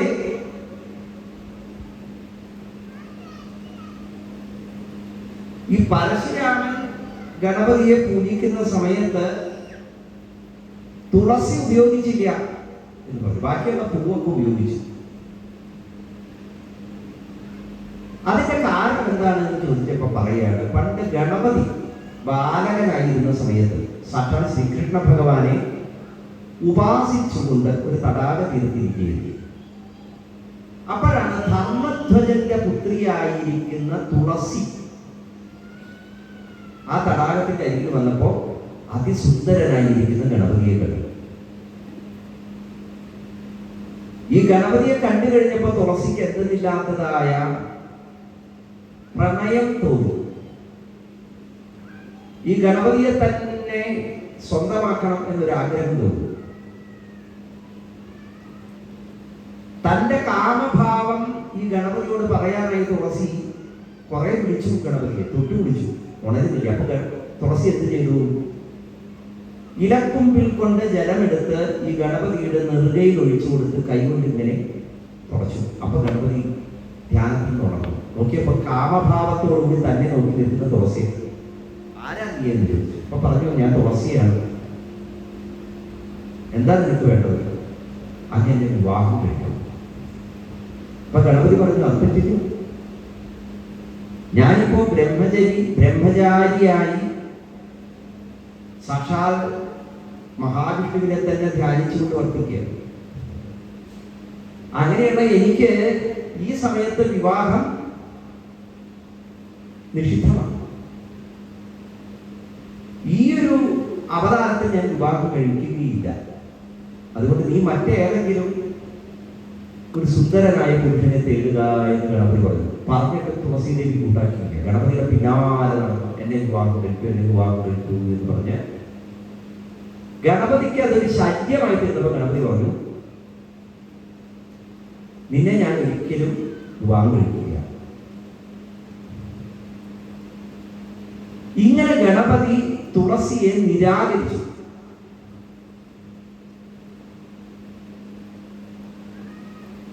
മാത്രമല്ല ഗണപതി ഒരു ശാപം കൂടി കൊടുത്തു. തുളസി, നിന്നെ ഈ കാമഭാവം കൊണ്ട് ഇത്തരത്തിൽ ബ്രഹ്മചാരിയായിരിക്കുന്ന എന്റെ ധ്യാനത്തിന് വിഘ്നം വരുത്തിയതായ നീ ഒരു അസുരനെ വിവാഹം കഴിക്കാൻ ഇടവരട്ടെ എന്ന് ശാപം. തുളസിക്ക് അത് വല്ലാത്ത പ്രശ്നമായി. കാരണം ശ്രീകൃഷ്ണനെ മനസ്സിൽ ധ്യാനിച്ചുകൊണ്ട് നടക്കുന്നവളാണ് തുളസി. ഗണപതി ഈ ശാപം കൊടുത്ത് പോയി. ഈ കഥ ബ്രഹ്മവൈവർത്ത പുരാണം പറയുകയാണ്. എന്നിട്ട് പറയുകയാണ്, അതുകൊണ്ടാണ് പരശുരാമൻ ഗണപതിയെ പൂജിച്ച സമയത്ത് തുളസി ഉപയോഗിക്കാതിരുന്നത് എന്നാണ്. അപ്പൊ ഈ തുളസി ആരാ? ഈ തുളസി ഈ ഗണപതിയോട് വിവാഹാഭ്യർത്ഥന നടത്തിയ തുളസിയുടെ അംശത്തിൽ നിന്ന് ജനിച്ചതാണ് ഈ ഭൂമിയിലുള്ള തുളസി എന്ന സസ്യം എന്നാണ് കഥ. പക്ഷെ ഈ കഥയുടെ പൊരുൾ മനസ്സിലാവണമെങ്കിൽ നമുക്ക് ദേവി ഭാഗവതം, ശിവപുരാണം, ബ്രഹ്മവൈവർത്ത പുരാണത്തിലെ കഥ, ബ്രഹ്മപുരാണത്തിലെ കഥ, ഇതിനു മുമ്പൊക്കെ നമ്മൾ പറഞ്ഞ ലിംഗപുരാണം മുതലായിരിക്കുന്ന മത്സ്യപുരാണം മുതലായിരിക്കുന്ന കഥകളിലൊക്കെ, ആ പുരാണങ്ങളിലൊക്കെ ഈ കഥ പറയുന്നത് വ്യത്യസ്തമായി രീതിയിൽ. പക്ഷെ ഈ ഗണപതി തുളസിയെ നിരാകരിച്ച കഥ അത് ബ്രഹ്മവൈവർത്തത്തിലുള്ള കഥയാണ്. അപ്പൊ ഈ കഥയിൽ ഒരുപാട് സംശയങ്ങൾ നമുക്കുണ്ട്. കഥ കേൾക്കുമ്പോഴേക്കും ആ കഥയിലെ ഏതെങ്കിലും വാചകം പുരാണത്തിൽ പറഞ്ഞത് എടുത്ത് അത് നമ്മുടെ ആചാരങ്ങളും അനുഷ്ഠാനങ്ങളുമായി കൂട്ടിച്ചേർക്കുമ്പോഴാണ് ഈ കുഴപ്പങ്ങൾ ഉണ്ടാകുന്നത്. ഏതെങ്കിലും ഒരു ഭാഗം വായിച്ച് മാത്രം കഥ മനസ്സിലാക്കിയാൽ പോരാ. എനിക്ക് തോന്നുന്നു ആരോ ഒരു പക്ഷേ ചിലപ്പോൾ ഈ പുരാണം എവിടെയെങ്കിലും വായിച്ചിട്ടാവണം ചില തെറ്റിദ്ധാരണകൾ ചില സ്ഥലങ്ങളിലൊക്കെ പരത്തിയിട്ടുണ്ട്. ഞാനത് കാണുകയും ചെയ്തു. ഒരു സ്ഥലത്ത് ഞാൻ ചെന്നപ്പോൾ അവിടെ ക്ഷേത്രത്തില് സാധാരണ എല്ലാ ക്ഷേത്രത്തിലും ഗണപതിയുടെ പ്രതിഷ്ഠ ഉണ്ടാവും അല്ലേ? ഞാൻ നോക്കിയപ്പോൾ ഒരു ക്ഷേത്രത്തില് ഗണപതിയുടെ ശ്രീകോവിലിന്റെ മുമ്പിൽ നിന്ന് ഒരു സ്ത്രീയെ ഒരു ശാന്തിക്കാരൻ ചീത്ത പറഞ്ഞു. അപ്പൊ ഞാൻ എന്തിനാ ഇങ്ങനെ ചീത്ത പറയുന്നത്? സ്ത്രീ എന്ന് പറഞ്ഞു കഴിഞ്ഞാൽ ഒരു ചെറുപ്പക്കാരിയാണ്. ഞാൻ വിചാരിച്ചു ഇനിയിപ്പോ വല്ല അമ്പലത്തിലേക്ക് കടന്നിട്ട് തൊടാൻ പാടില്ലാത്തതിനെ തൊട്ട് അങ്ങനെ അറിവില്ലാത്തത് കൊണ്ട് അങ്ങനെ സംഭവിക്കും. വയസ്സായവർക്ക് ഒരിക്കലും സംഭവിക്കില്ല. വയസ്സായവർക്ക് അറിയാം കാലങ്ങളായിട്ട് കൊണ്ടുവരുന്നത്. അപ്പൊ ഈ ചെറുപ്പക്കാരായിട്ടുള്ള ആളുകളാവുമ്പോൾ ചിലപ്പോൾ അറിയില്ല, അബദ്ധങ്ങൾ ചിലപ്പോൾ കടക്കാൻ പാടില്ലാത്ത സ്ഥലത്ത് പോയി അങ്ങനെയൊക്കെ വല്ല ചീത്ത പറയാവുന്ന വിചാരിച്ചത്.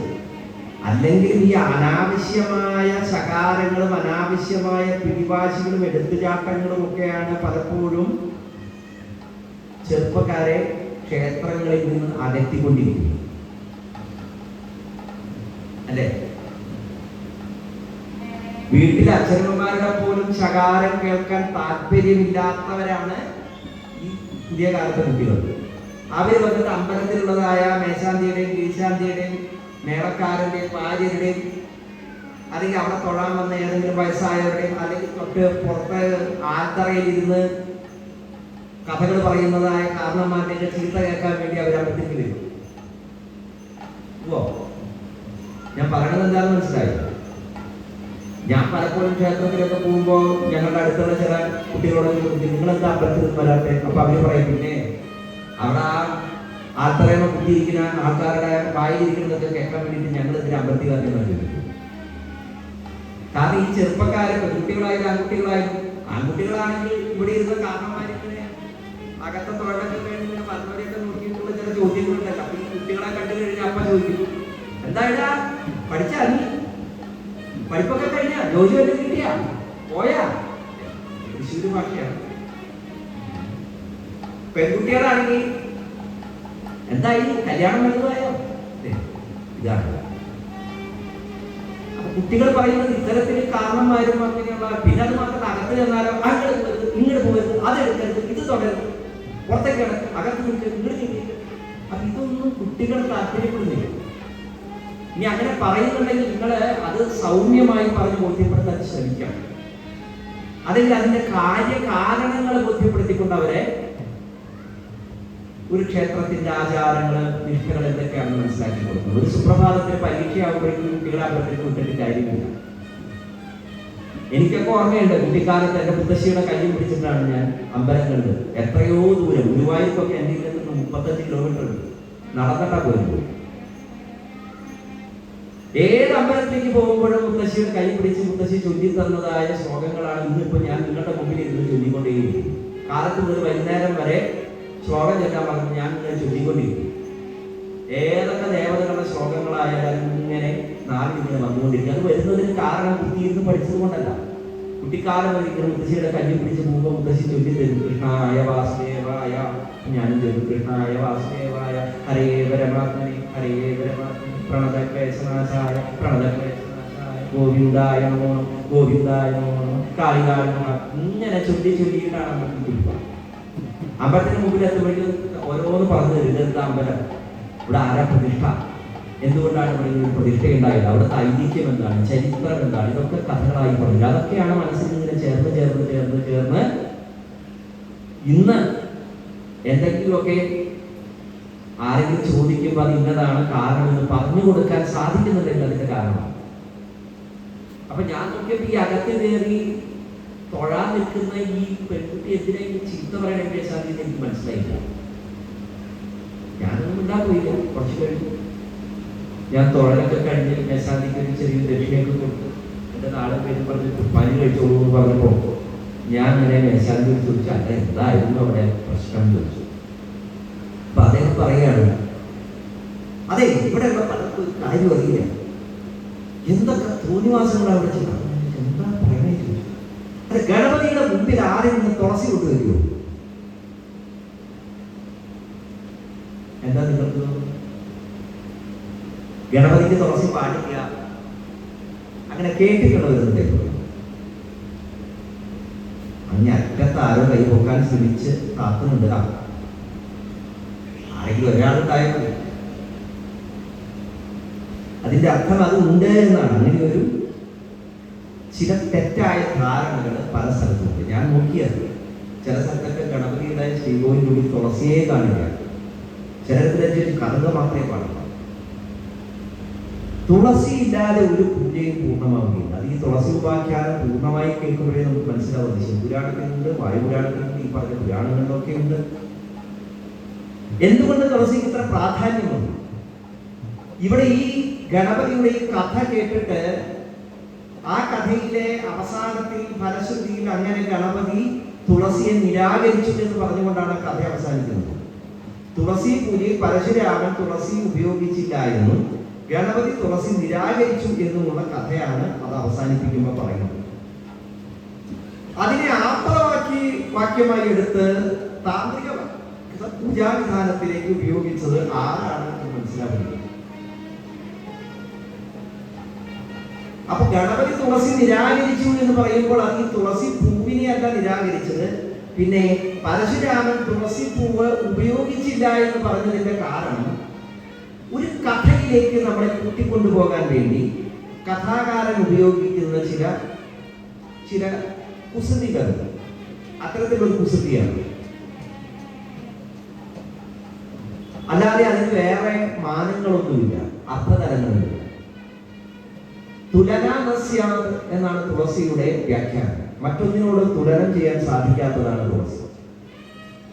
അങ്ങനെയുള്ളതായ തുളസിയെ നിരാകരിച്ച ഗണപതിക്ക് തുളസി കൊടുത്തത് അങ്ങ് നിത്യം ബ്രഹ്മചാരിയായിരിക്കട്ടെ എന്ന ശാപമാണ്, അല്ലേ? അങ്ങനെയാണെങ്കിൽ കഥ അവിടെ അവസാനിച്ചു എങ്കിൽ ഗണപതി നിത്യബ്രഹ്മചാരിയായിരിക്കണം.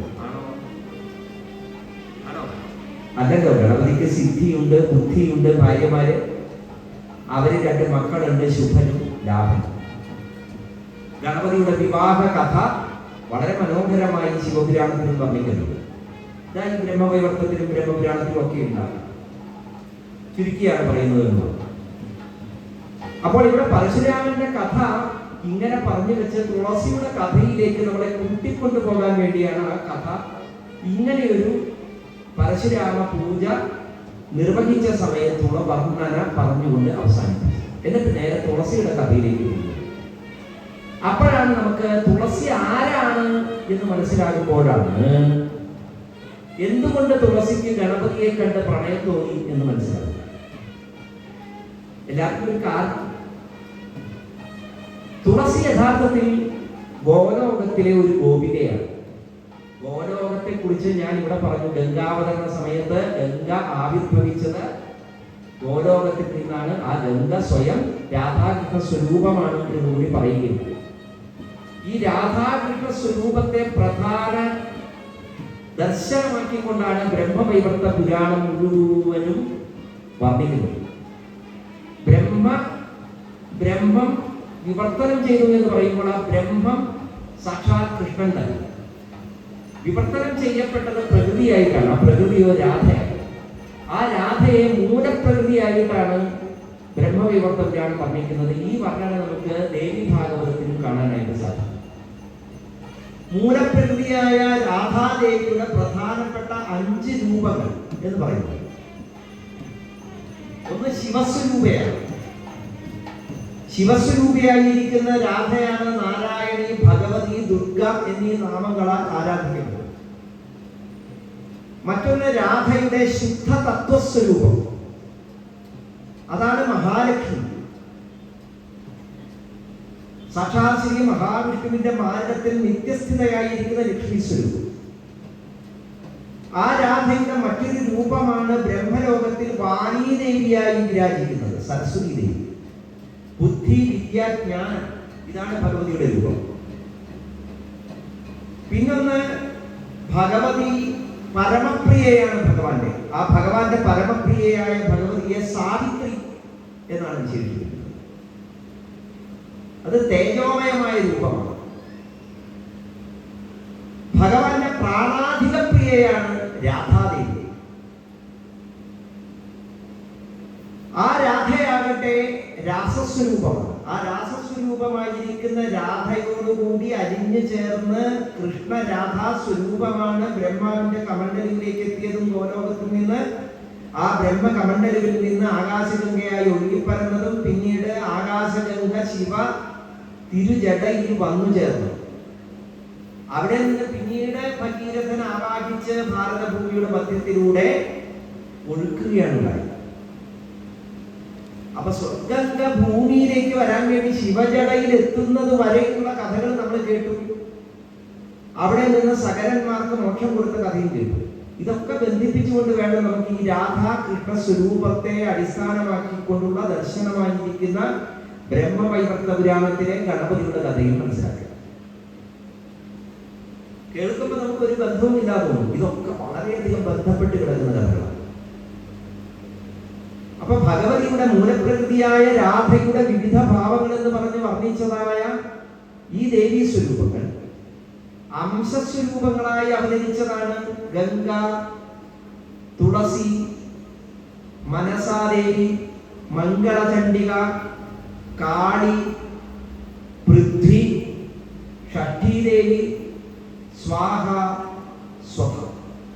ഇതൊക്കെ അംശാവതാരങ്ങളാണ് ഭഗവതി. ഈ അംശാവതാരങ്ങളിലൂടെയാണ് നമ്മൾ ഇതുവരെ കേട്ടതായ പല കഥകളുടെയും അവതാര ചരിത്രങ്ങളൊക്കെ ബന്ധപ്പെട്ട് കിടക്കുന്നത്. ഷഠ്ഠീദേവിയുമായി ബന്ധപ്പെട്ടതാണ് സുബ്രഹ്മണ്യാവതാരം.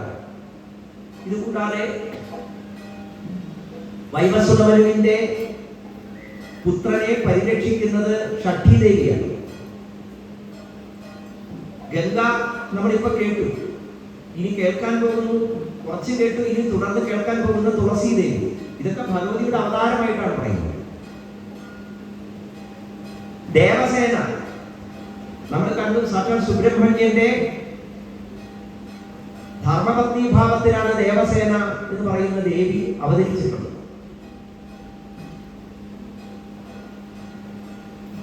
അതേപോലെ തന്നെ പൃഥ്വി, ഭൂമിദേവി, അഗ്നിയുടെ ധർമ്മപത്നിയായ സ്വാഹ, പിതൃക്കളുടെ പത്നിയായിരിക്കുന്ന സ്വധ.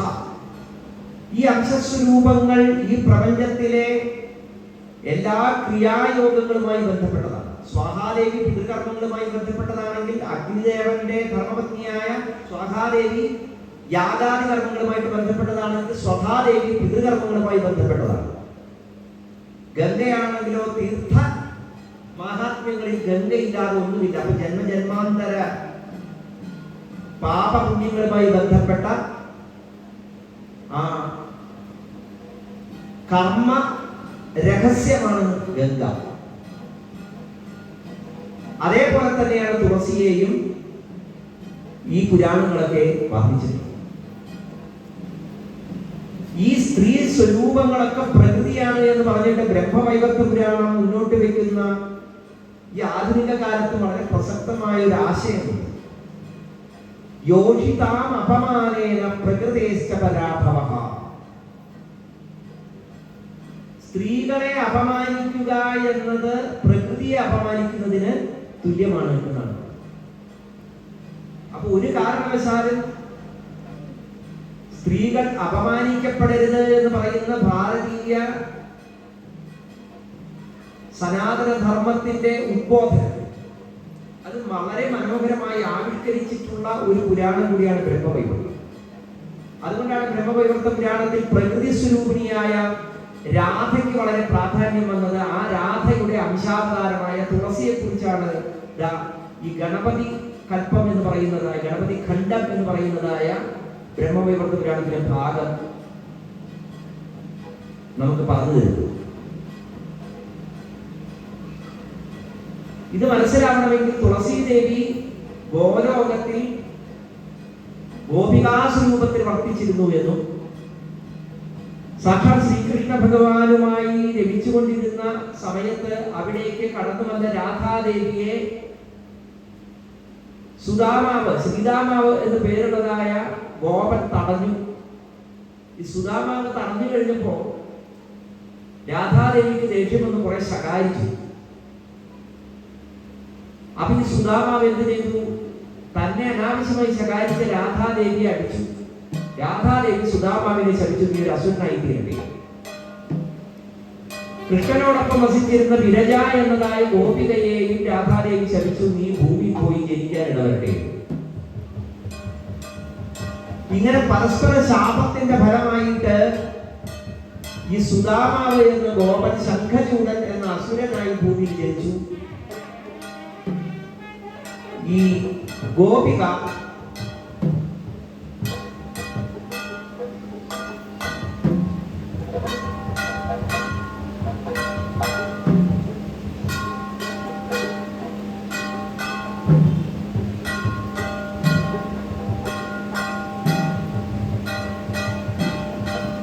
ധർമ്മധ്വജന്റെ പുത്രിയായി തുളസിയായി അവതാരം കൈവരിച്ചു എന്നാണ് കഥ. കഥാരംഭത്തിൽ ധർമ്മധ്വജൻ, വൃഷധ്വജൻ എന്ന രണ്ടുപേരെ കുറിച്ച് പറയുന്നു. അവരുടെ കഥ ഇതിനു മുമ്പ് ഞാൻ സൂചിപ്പിച്ചു. ത്രികായണീ ചരിതമായിട്ടാണ് പറഞ്ഞത്. ദേവി ഭാഗവതത്തിനും വിസ്തൃതമായി പറയുന്ന ഒരു കഥയാണ്. വൃഷധ്വജൻ സാക്ഷാൽ ശ്രീ പരമേശ്വരനെ തപസ് ചെയ്തു. പരമേശ്വരനിൽ നിന്ന് അനുഗ്രഹം വാങ്ങി. വൃഷധ്വജന് ഒരു പുത്രി ജനിച്ചു. ആ പുത്രിയാണ് വേദവതി, ഉശധ്വജൻ. ഉശധ്വജന് ജനിച്ചതായ വേദവതി ജന്മനാ തന്നെ വേദങ്ങൾ അറിയുന്നവളായതുകൊണ്ടാണ് വേദവതി എന്ന പേര് ലഭിച്ചത് എന്ന് പറയുന്നു. ആ വേദവതിയെ ലോകകണ്ടകനായിരിക്കുന്ന രാവണൻ ഉപദ്രവിക്കാൻ ശ്രമിച്ച സമയത്ത് വേദവതി രാവണനെ ശപിച്ചു. നിന്നെയും നിന്റെ കുലത്തെയും മുടിക്കാൻ കാരണമായി ഞാൻ അവതരിക്കുന്നില്ല.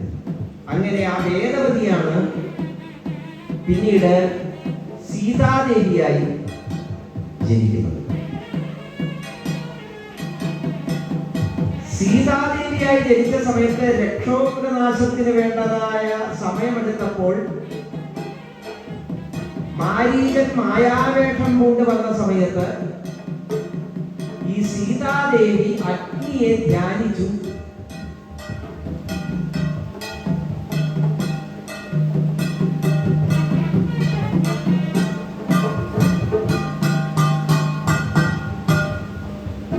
സീതാദേവിയെ അഗ്നിദേവൻ തന്റെ ശക്തിയിൽ ഒളിപ്പിക്കുകയും തന്നിൽ നിന്ന് ഒരു ഛായാസീതയെ സൃഷ്ടിക്കുകയും ചെയ്തു. ആ ഛായാസീതയാണ് പിന്നീട് പഞ്ചവടിയിൽ ഇരുന്നത്. രാവണൻ തട്ടിക്കൊണ്ടുപോയത് ആ ഛായാസീതയെയാണ്. വേദവതിയാണ് അഗ്നിയിൽ ഒളിച്ച ആ ഛായാസീത ഒരു അംശമായി പിറക്കാൻ കാരണമായത്. പിന്നീട് രാവണനെ വധിച്ച് സീതയെ വീണ്ടെടുക്കുന്ന സമയത്ത് അഗ്നിപരീക്ഷ എന്ന ഭാവത്തിൽ ഈ അഗ്നിയിലേക്ക് ഈ ഛായാസീത പ്രവേശിക്കുകയും അഗ്നിയിൽ ഒളിച്ചിരുന്ന സീത, ലക്ഷ്മി സ്വരൂപമായ സീത പുറത്തു വരികയും ചെയ്തു എന്നാണ് കഥ. ഇത് ദേവി ഭാഗവതത്തിലുമുണ്ട്. നമ്മൾ കേട്ടതായ ബ്രഹ്മാണ്ഡ പുരാണത്തിലും പറഞ്ഞു, ബ്രഹ്മപുരാണത്തിലും വർണ്ണിച്ചിട്ടുണ്ട്. ഇവിടെയും ഈ ത്രികായണീ ചരിതം എന്നാണ് ഇതിനെ വിശേഷിപ്പിക്കുക. അപ്പോൾ ഈ അഗ്നിയിലേക്ക് പ്രവേശിച്ച ഛായാസീത ഞാൻ എന്താ ചെയ്യേണ്ടത് ചോദിച്ചപ്പോ അഗ്നിദേവൻ പറഞ്ഞു കൊടുത്തു, നീ ശ്രീരുദ്രനെ തപസ് ചെയ്തു. അങ്ങനെ ഛായാസീത ശ്രീരുദ്രനെ തപസ് ചെയ്തു. ശ്രീരുദ്രൻ പ്രത്യക്ഷപ്പെട്ട സമയത്ത്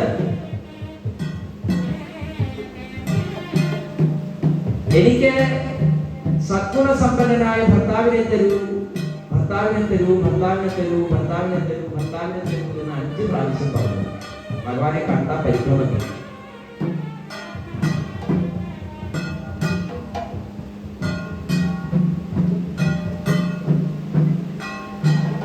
അതുകൊണ്ട് പിന്നീട് ഈ ഛായാരൂപിണി അഗ്നി തത്വത്തിൽ ലയിച്ചു ചേർന്ന് ദ്വാപരയുഗമായപ്പോൾ പാഞ്ചാല രാജാവായിരിക്കുന്ന ദ്രുപദന്റെ യജ്ഞശാലയിൽ യാഗാഗ്നിയിൽ നിന്ന് ദ്രൗപദിയായി ജനിച്ചു. കൃഷ്ണ എന്നായിരുന്നു അവരുടെ പേര്. ദ്രുപദപുത്രി ആയതുകൊണ്ട് ദ്രൗപദി എന്നും, പാഞ്ചാല രാജകുമാരി ആയതുകൊണ്ട് പാഞ്ചാലി എന്നും പേരുണ്ടായി. അവളെ 5 പേര് വിവാഹം കഴിച്ചു. ഇന്ദ്രാംശം അർജുനൻ, ധർമാംശം യുധിഷ്ഠിരൻ, മരുത്തുക്കളുടെ അംശം ഭീമസേനൻ, അശ്വിനി ദേവരുടെ അംശം മരുതസദേവൻ. അങ്ങനെ 5 ദേവാംശികൾ, ദേവാംശത്തിൽ പിറന്ന മനുഷ്യർ ഈ ദ്രൗപദിയുടെ ഭർത്താക്കന്മാരായി. മഹാഭാരത കഥ ദ്രൗപദിയുടെ മഹത്വം എന്താണെന്ന് നമുക്ക് പറഞ്ഞു തരും. അങ്ങനെ കൃതയുഗത്തിലും ത്രേതായുഗത്തിലും ദ്വാപരയുഗത്തിലും വേദവതിയായും ഛായയായും സീതാദേവിയായും ദ്രൗപദിയായും അവതാരം കൈക്കൊണ്ട രാധാംശങ്ങളായ, ലക്ഷ്മി അംശങ്ങളായ ഈ ദേവിമാരെയാണ് ത്രികായണി എന്ന് വിളിക്കുക. ഇവരുടെ കഥയാണ് ത്രികായണി ചരിതം. ഇതിൽ കുശധ്വജന്റെ പുത്രിയായ വേദവതിയുടെ കഥ പറഞ്ഞുകൊണ്ടാണ് ഈ ത്രികായണീ ചരിത്രം പറഞ്ഞതെങ്കിൽ ഇനി വൃഷധ്വജ പുത്രിയായ തുളസിയുടെ കഥ പറയുന്നു. തുളസി ശ്രീകൃഷ്ണനെ തന്നെ മനസ്സിൽ ധ്യാനിച്ച് കൃഷ്ണനെ തന്നെ ഭർത്താവായി കിട്ടണം എന്ന് ആഗ്രഹിച്ച് തപസ് ചെയ്യാൻ തുടങ്ങി. ആ സമയത്താണ് ഗണപതിയെ കണ്ടുമുട്ടിയത്. നിങ്ങൾ ശ്രദ്ധിച്ച് കേൾക്കുന്നുണ്ടോ? കാര്യങ്ങൾ മനസ്സിലാവുന്നു. പക്ഷേ ഇവിടെ ഈ കഥ പറയുമ്പോൾ ഗണപതിയെ കണ്ടുമുട്ടിയ കഥയൊന്നും പറയുന്നില്ല. നേരെ ശംഖചൂടനെ കണ്ടുമുട്ടിയ കഥയാണ് പറയുന്നത്. പക്ഷെ ഗണപതിയെ കണ്ടുമുട്ടിയ കഥ നേരത്തെ പറഞ്ഞു. അപ്പൊ ഗണപതിയെ കണ്ടപ്പോൾ കൃഷ്ണനെ ആരാധിക്കുന്ന തുളസിക്ക് എന്തുകൊണ്ടാണ് ഗണപതിയോട് പ്രണയം തോന്നാൻ കാരണം? അത് മനസ്സിലാക്കണമെങ്കിൽ ഗണപതി ആരാണെന്ന് മനസ്സിലാക്കണം. അപ്പൊ ബ്രഹ്മവിവർത്തകരാണ് ഗണപതി ഖണ്ഡത്തിൽ ഗണപതിയുടെ അവതാര കഥ പറയുന്നത് നമുക്കൊന്ന് കേൾക്കേണ്ടി വരും. ശിവപുരാണത്തിനുണ്ട്. ശിവപുരാണത്തിൽ പക്ഷേ വളരെ ചുരുക്കിയാണ് അവതാര കഥ പറഞ്ഞിരിക്കുന്നത്. കൃത്യമായും ഗണപതി തത്വം എന്താണെന്ന് നമുക്ക് ബോധ്യപ്പെടുത്തുന്ന രീതിയിലാണ് ഗണപതി അവതാരത്തെ പറഞ്ഞിരിക്കുന്ന ഈ ബ്രഹ്മവിവർത്തകരാണ്. പാർവതി പരമേശ്വരന്മാരുടെ പുത്രനായിരിക്കുന്ന കുമാരൻ താരകാസുരവധം നിർവഹിച്ച കഥ നമ്മൾ കേട്ടുകഴിഞ്ഞു. അതിനെ തുടർന്നാണ് ശിവപുരാണത്തിൽ ഗണപതിയുടെ അവതാര കഥയൊക്കെ വർണ്ണിച്ചത്. ഇവിടെ ആകട്ടെ പുരാതന കാലഘട്ടത്തിലെ ഒരു കഥയായി തന്നെയാണ് ഗണപതിയുടെ ചരിത്രം പറഞ്ഞു തുടങ്ങുന്നത്. പാർവതി ദേവി സത്പുത്രൻ ഉണ്ടാകുന്നതിന് വേണ്ടി വ്രതമനുഷ്ഠിച്ചിരുന്ന കാലം. മഹാവിഷ്ണുവിനെ ധ്യാനിച്ച് വർദ്ധിച്ചുകൊണ്ടിരിക്കുന്ന സമയത്ത് ഒരു വടുവൃദ്ധന്റെ രൂപത്തിൽ സാക്ഷാൽ മഹാവിഷ്ണു കൈലാസത്തിൽ എത്തിച്ചേർന്നു. പാർവതി ദേവി ആണെങ്കിലോ രാധാകൃഷ്ണന്മാരെ പൂജിക്കുന്നതിന് വേണ്ടി വിശിഷ്ടമായിരിക്കുന്നതായ ആഹാര പദാർത്ഥങ്ങളൊക്കെ ഉണ്ടാക്കി തയ്യാറെടുത്തുകൊണ്ടിരിക്കുക. ഇത് നമ്മൾ ഇന്നലെയും കേട്ടു. ബ്രഹ്മപുരാണത്തിലെ കഥ പറഞ്ഞപ്പോൾ കേട്ടു. ആ പരശുരാമൻ ഗണേശന്റെ കൊമ്പൊടിച്ച സമയത്ത് പാർവതി ദേവി കോപിച്ച് ശിവനോട് തർക്കിച്ച സമയത്ത് ആ പാർവതി ദേവിയെ സമന്വയിപ്പിക്കാൻ വേണ്ടി ശിവൻ ധ്യാനിച്ച് അവിടെ എത്തിച്ചേരുന്ന രാധാകൃഷ്ണന്മാരാണ്. അല്ലേ?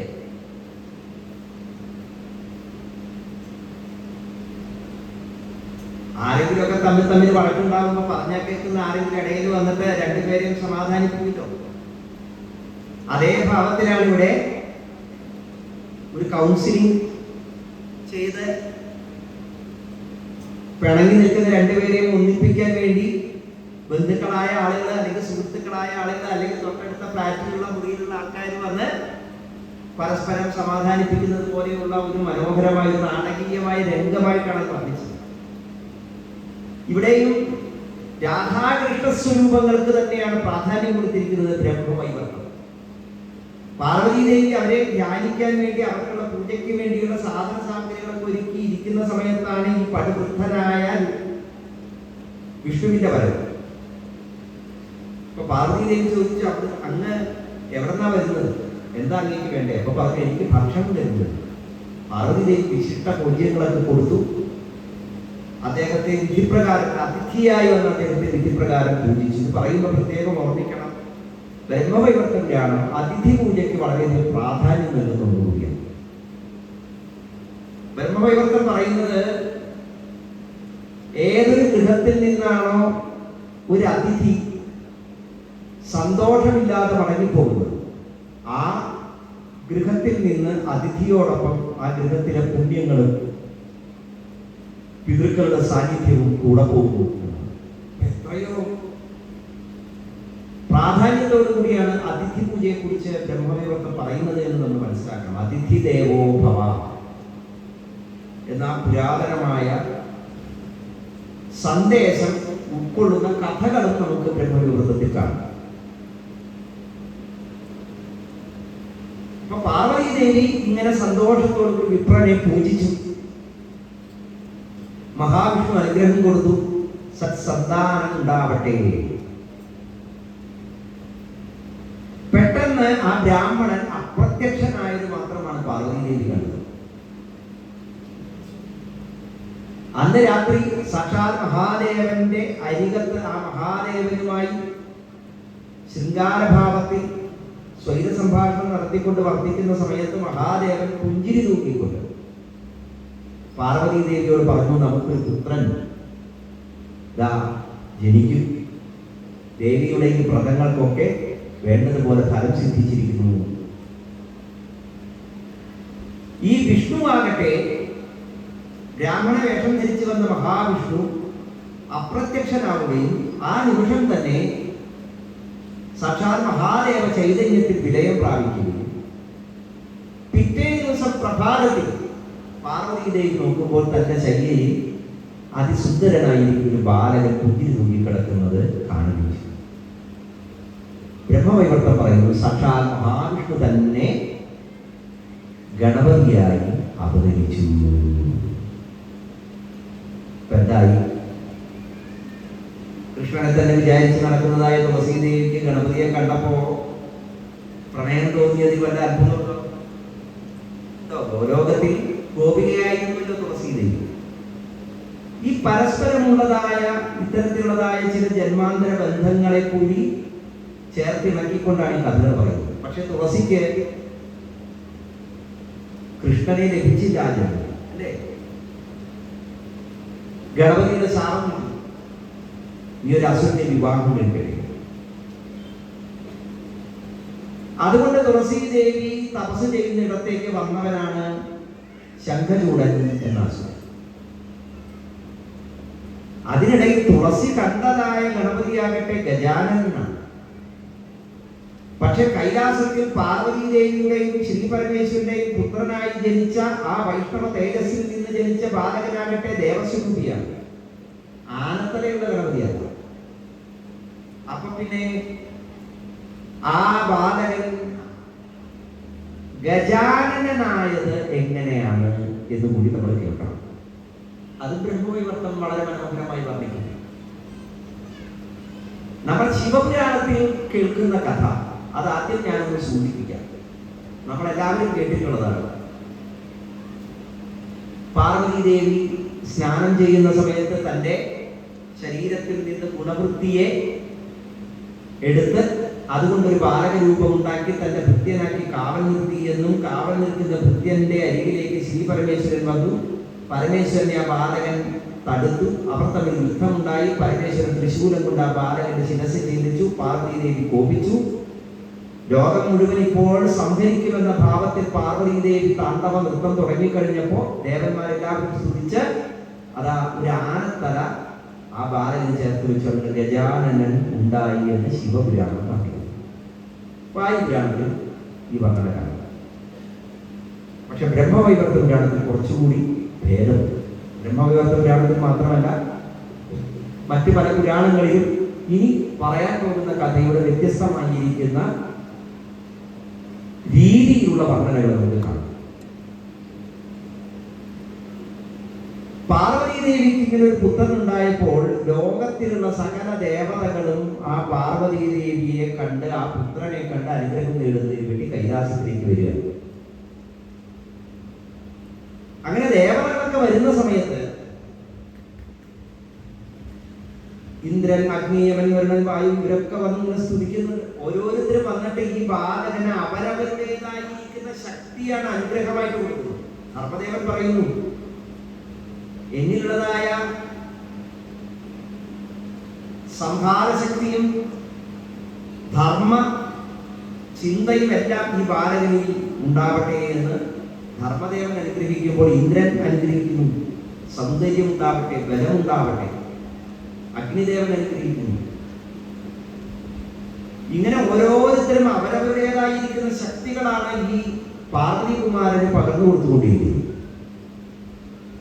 പാർവതി നോക്കിയപ്പോ ഈ വരുന്ന ദേവതകൾക്കിടയിൽ നവഗ്രഹങ്ങളുണ്ട്. സൂര്യൻ, ചന്ദ്രൻ, ശുക്രൻ, ബൃഹസ്പതി എല്ലാവരും ഉണ്ട്. പക്ഷെ ഒരാള് മാത്രം തല കുനിച്ചിട്ടാണ് വരുന്നത്.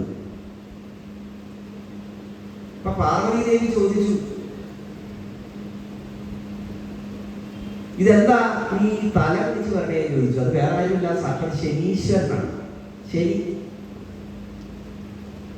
അപ്പൊ ശനിദേവനോട് ചോദിച്ചു, നീ എന്താ തല കുനിച്ച് വരണേ? എന്റെ മകനെ നീ നോക്ക്, എന്നെ നോക്ക്. അപ്പൊ ശനീശ്വരൻ പറഞ്ഞു, അമ്മയെ ക്ഷമിക്കണം, ഞാൻ തലകുനിച്ച് വരുന്നതിന്റെ കാരണം വേറെ ഒന്നുമല്ല, എൻ്റെ ഭാര്യ എന്നെ ശപിച്ചിട്ടാണ് എനിക്കിങ്ങനെ തലകുനിക്കേണ്ടി വന്നത്. ഇതിന്റെ ഭാര്യ ശപിച്ചത് ചിത്രരഥന്റെ പുത്രിയാണ് ശനീശ്വരന്റെ ഭാര്യ. ഒരു ദിവസം ഈ ചിത്രരഥന്റെ പുത്രി സർവഭൂഷാദികളൊക്കെ അണിഞ്ഞ് ശനീശ്വരന്റെ മുമ്പിൽ വന്നു. ശനീശ്വരനാണെങ്കിലോ സാക്ഷാൽ മഹാവിഷ്ണുവിന്റെ പാദകമലങ്ങളെ ഹൃദയത്തിൽ ധ്യാനിച്ചിരിക്കുകയും താൻ ഇങ്ങനെ നല്ല വിശിഷ്ട വസ്ത്രമൊക്കെ അണിഞ്ഞ് വന്നിട്ട് തന്റെ ഭർത്താവ് തന്നെ നോക്കി ഒരു വാക്കുപോലും പറയാതെ വേറെന്തോ ധ്യാനിച്ചിരിക്കുകയാണല്ലോ, വേറെന്തോ ചിന്തിച്ചിരിക്കുകയാണല്ലോ എന്ന് വിചാരിച്ച് ഭാര്യയ്ക്ക് ദേഷ്യം വന്നു. ഭാര്യ ക്ഷമിച്ചു. ഇപ്പൊ നിങ്ങൾ എവിടേക്കാണ് നോക്കുന്നത്? ആ നോക്കുന്ന സ്ഥലം എന്തിനെയാണ് നോക്കുന്നത്? അത് നശിച്ചു പോകട്ടെ എന്ന് ക്ഷമിച്ചു. ശാപം കേട്ടിട്ടാണ് ശനീശ്വരനുള്ളത്. പത്നിയോട് പറഞ്ഞു, എന്താ ഈ ചെയ്തത്? ഞാൻ ഭഗവാൻ മഹാവിഷ്ണുവിന്റെ പാദം ശ്രമിച്ചിരിക്കുകയല്ലേ, ഇങ്ങനെ ശമിക്കാൻ പാടുണ്ടായിരുന്നു. അപ്പോ പെട്ടെന്ന് ഈ ചിത്രരഥ നന്ദിനിക്കും ദേഷ്യമൊക്കെ തണുത്ത് കഴിഞ്ഞപ്പോൾ വല്ലാത്ത സങ്കടമായി. പക്ഷെ ശാപം തിരിച്ചെടുക്കാൻ പറ്റില്ല. ഇനിയിപ്പത്തി ശനീശ്വരൻ വിചാരിച്ചു, ഞാൻ കാരണം ആർക്കും ഒരു ഉപദ്രവം ഉണ്ടാകരുത് അങ്ങനെ വിചാരിച്ചു. എന്നിട്ട് ശനീശ്വരൻ ആരെയും നോക്കാതെ തല കുടിച്ച് നടക്കുക. പാർവതി ദേവിയോട് പറഞ്ഞു, ഞാൻ ആരെങ്കിലും നോക്കി ആ സ്ഥാനം നശിക്കുന്നത് കൊണ്ടാണ് നോക്കാത്തത് എന്ന് ശനീശ്വരൻ പറഞ്ഞിട്ട് പാർവതി ദേവി പറഞ്ഞു, ഒന്നുകിൽ എന്നെ നോക്കുക അല്ലെങ്കിൽ എൻ്റെ മകനെ നോക്കുക. ആജ്ഞാപിച്ചു. ലോകമാതാവാണ് ആജ്ഞാപിക്കുന്നത്. വൃത്തിയില്ലാത്ത ശനീശ്വരൻ പാർവതി പുത്രന്റെ മുഖത്തേക്ക് നോക്കിയതും ഉഗ്രമായ ശബ്ദത്തോടുകൂടി ആ ശിരസ് ഉടലിൽ നിന്നു വേർപെട്ടു. നേരെ ആകാശത്തിലേക്ക് ഉയർന്ന് വൈകുണ്ഠ ലോകത്തിൽ സാക്ഷാൽ മഹാവിഷ്ണുവിൽ ചേർന്ന് ലയിച്ചു. അപ്പൊ തന്നെ മഹാവിഷ്ണു ഗരുഡന്റെ പുറത്ത് ദേവതകളൊക്കെ പേടിച്ചു വരച്ച് നിൽക്കുകയാണ്. ലോകം മുഴുവൻ പേടിച്ചു വരച്ച് നിൽക്കുന്ന സമയത്ത് മഹാവിഷ്ണു ഗരുഡോപരി കയറി നേരെ പുഷ്പഭദ്രയുടെ തീരത്തുള്ള കൊടുങ്കാട്ടിൽ കൂട്ടം കൂട്ടമായി ശയിച്ചിരുന്നതായ ആനകളുടെ അടുത്ത് അതിലൊരു ലക്ഷണമൊത്ത ആനയെ കണ്ട് അതിന്റെ ശിരസിനെ ചെയ്തു. മഹാവിഷ്ണു ശിരസ് ഛേദിച്ചപ്പോൾ ബാക്കി അവിടെയുള്ള ആനകളൊക്കെ കരയാൻ തുടങ്ങി. അപ്പൊ മഹാവിഷ്ണു എന്ത് ചെയ്തു? ഈ ലക്ഷണമൊത്ത ശിരസ് മഹാവിഷ്ണു കയ്യിലെന്തുകയും ആ ആനയെ അനുഗ്രഹിക്കുകയും ചെയ്ത് അനുഗ്രഹിച്ചപ്പോൾ ആ ആനയ്ക്ക് വേറൊരു ശിരസ് ഉണ്ടായിരുന്നു. ഈ ശിരസ് കൊണ്ടുവന്ന് പാർവതി നന്ദനന്റെ ഗളത്തിൽ ചേർത്ത് വെച്ച് ആ ബാലകനെ ജീവിപ്പിച്ചു. അങ്ങനെ ഗണപതി ഗജാനനായി എന്നൊരു കഥ.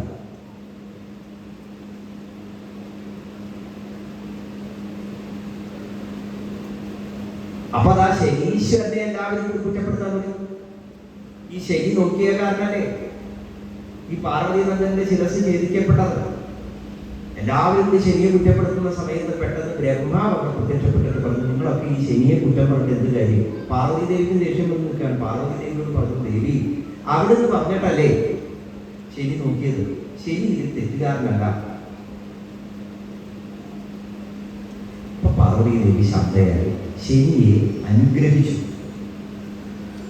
നീ ഗ്രഹരാജനായി തീരട്ടെ, ചിരഞ്ജീവിയായി തീരട്ടെ, യോഗീശ്വരനായി തീരട്ടെ, ഹരിപ്രിയനായി തീരട്ടെ. ഇതൊക്കെയാണ് ശനിക്ക് കൊടുത്ത അനുഗ്രഹങ്ങൾ. ഈ അനുഗ്രഹങ്ങളൊന്നും ഗ്രഹദോഷ വിചാരം ചെയ്യുന്ന ആരും കാണാറില്ല. എല്ലാവർക്കും കണ്ടകശനി, ഏഴരശനി മാത്രമേ പറയാനുള്ളൂ. പക്ഷെ ശനി ഗ്രഹരാജനാണ്. ഏറ്റവും ശക്തനായ ഗ്രഹമാണ് ശനി. കീർത്തിയും യശസ്സും എല്ലാം വാരിക്കോരി നൽകുന്ന ഒരു ഗ്രഹമാണ് ശനി. കീർത്തിയും യശസ്സും വാരിക്കോരി നൽകുമ്പോൾ കിട്ടുമ്പോൾ ഉണ്ടാകാൻ സാധ്യതയുള്ളതല്ല. ഒരു മനുഷ്യന് എല്ലാ തരത്തിലുള്ളതായ കർമ്മത്തിൽ അഭിവൃദ്ധി ഉണ്ടാവും, ഉന്നത സ്ഥാനത്തെത്തുന്നു, ഇഷ്ടംപോലെ സമ്പത്ത് ഉണ്ടാവും, സൽകീർത്തി ഉണ്ടാവും. അപ്പൊ സ്വാഭാവികമായിട്ട് ആ മനുഷ്യനെ ബാധിക്കുന്ന പ്രശ്നം എന്താ? ചുറ്റും അസൂയക്കാരുണ്ടാവും, കുരുട്ട്, കുശുമ്പ്, ശത്രുക്കള്, അങ്ങനെയുള്ള ആളുകൾ എന്ത് പറഞ്ഞാലും അതിനെ രണ്ട് തരത്തിൽ വ്യാഖ്യാനിക്കാൻ ആൾക്കാരുണ്ട്. അതാണ് ശരിക്കും വരുന്ന ദോഷം, വേറെ ഒരു ദോഷവുമില്ല.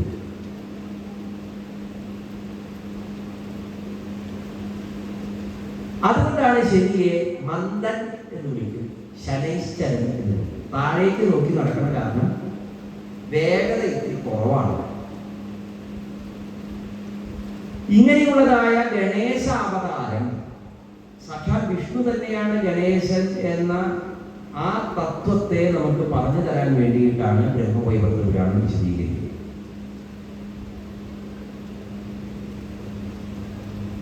തുളസിയാകട്ടെ കൃഷ്ണനെ തന്നെ ധ്യാനിച്ചുകൊണ്ട് തപസ് ചെയ്തു. ആ തപസ് ചെയ്ത തുളസിയുടെ അരികത്തേക്ക് എത്തിയത് ഈ സുദാമാവ് എന്ന് പേരുള്ളതായ ഒരു അസുരൻ. ഈ അസുരനാകട്ടെ കണ്ടു കഴിഞ്ഞാൽ അതിസുന്ദരനാണ്, കൃഷ്ണസ്വരൂപം തന്നെയാണ്. അതിനും കാരണം എന്താ? ഗോലോകത്തിലെ ഗോപൻ തന്നെയാണ്, കൃഷ്ണസ്വരൂപം തന്നെയാണ് ഗോലോകത്തിലെ ഗോപന്മാർ, കൃഷ്ണന്റെ അംശം തന്നെയാണ്. പക്ഷെ അവൻ ആസുരീയമായിരിക്കുന്ന ഭാവത്തിലാണ് ഭൂമിയിൽ ജനിച്ചത്. ശംഖചൂഡനെ തുളസി വിവാഹം ചെയ്തു. ബ്രഹ്മാവിന്റെ നിർദ്ദേശപ്രകാരമാണ് ശംഖചൂഡൻ തുളസിയെ പരിണയം ചെയ്തത്. അങ്ങനെ തുളസിയുടെ പാതിവൃത്യത്തിന്റെ മഹത്വം കൊണ്ട് ശംഖചൂഡൻ അതിബലവാനായി.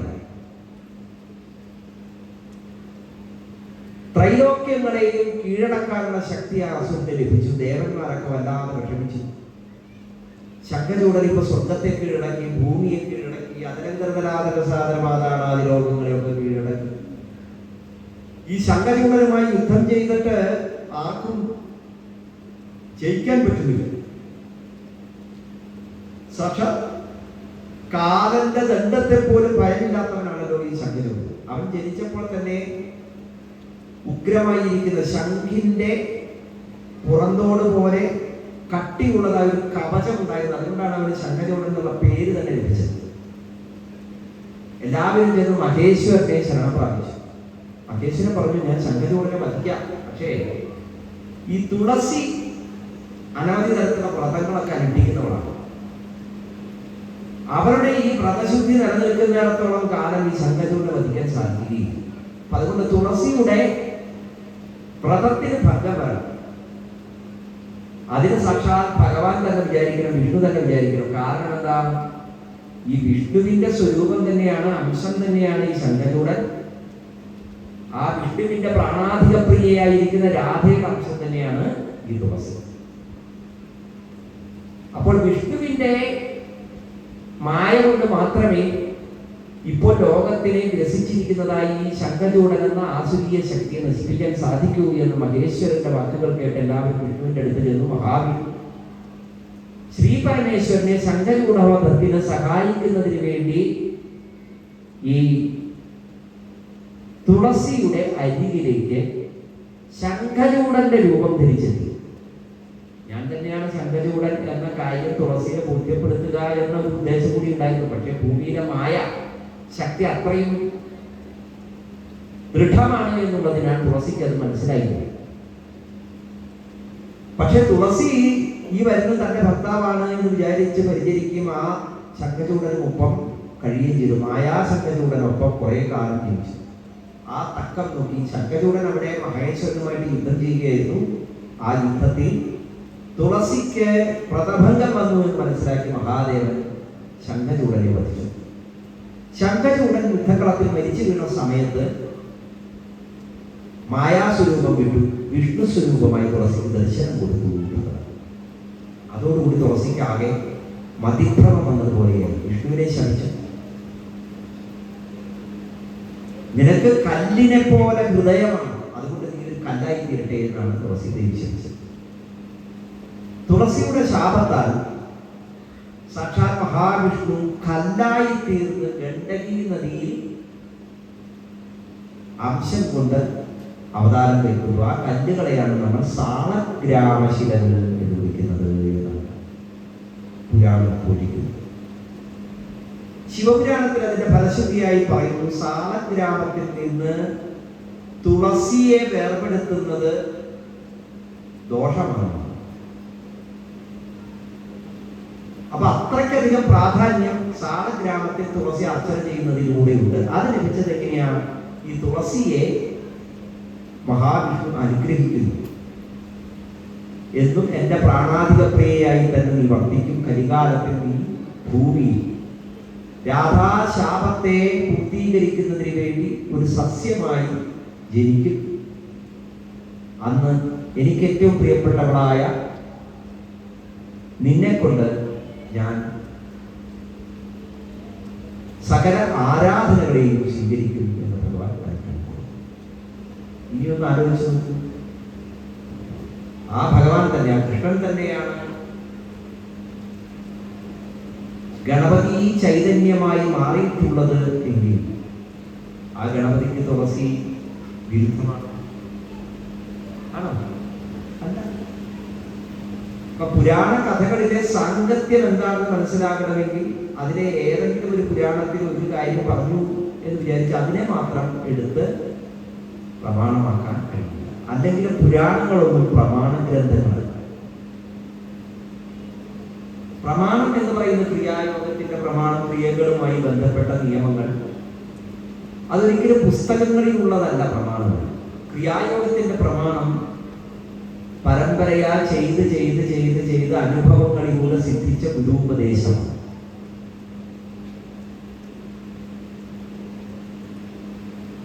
പുസ്തകം നോക്കിയിട്ടല്ല ക്രിയകൾ ചെയ്യുക.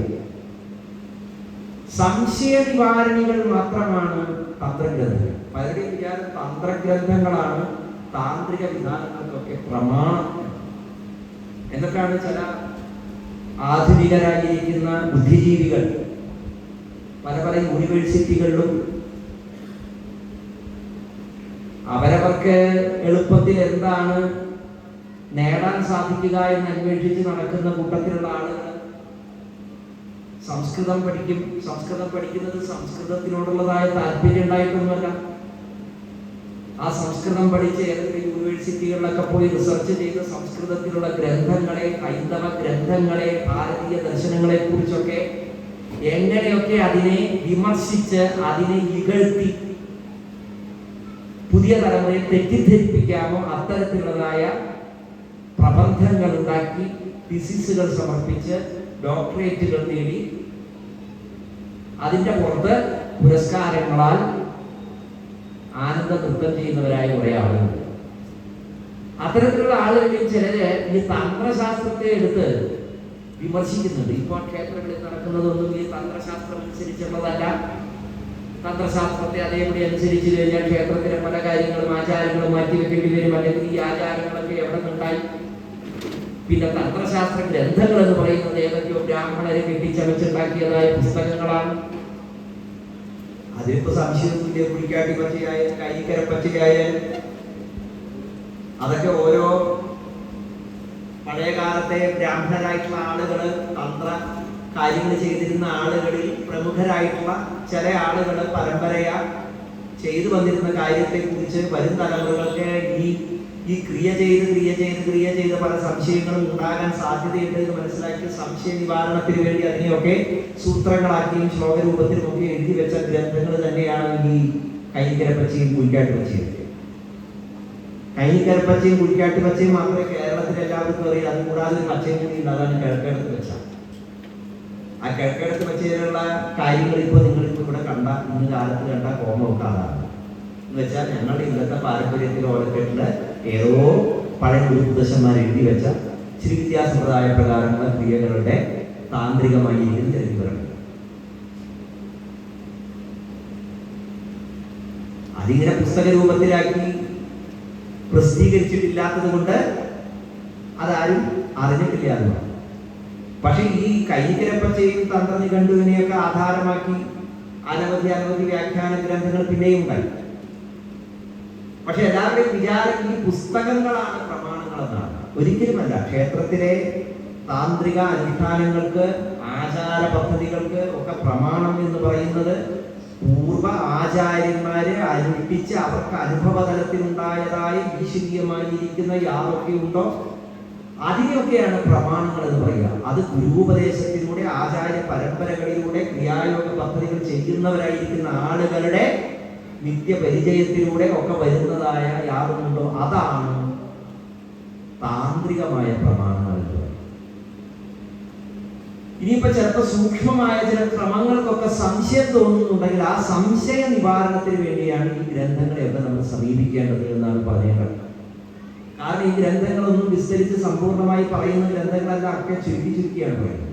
വിസ്തരിക്കപ്പെടുന്നത് എപ്പോഴാണ്? പിന്നീട് അത് ഓരോ ഭാഷയിൽ വ്യാഖ്യാനങ്ങൾ ഉണ്ടാകുമ്പോഴാണ് ഓരോരുത്തരും അവരവർക്ക് പരിചയമുള്ളതായ ചില ദേശങ്ങളിലെ പൂജാവിധാനങ്ങളുമായി അതിനെ ബന്ധപ്പെടുത്തി വിസ്തരിക്കുമ്പോൾ അതിങ്ങനെ വിസ്തരിച്ചു പോകും.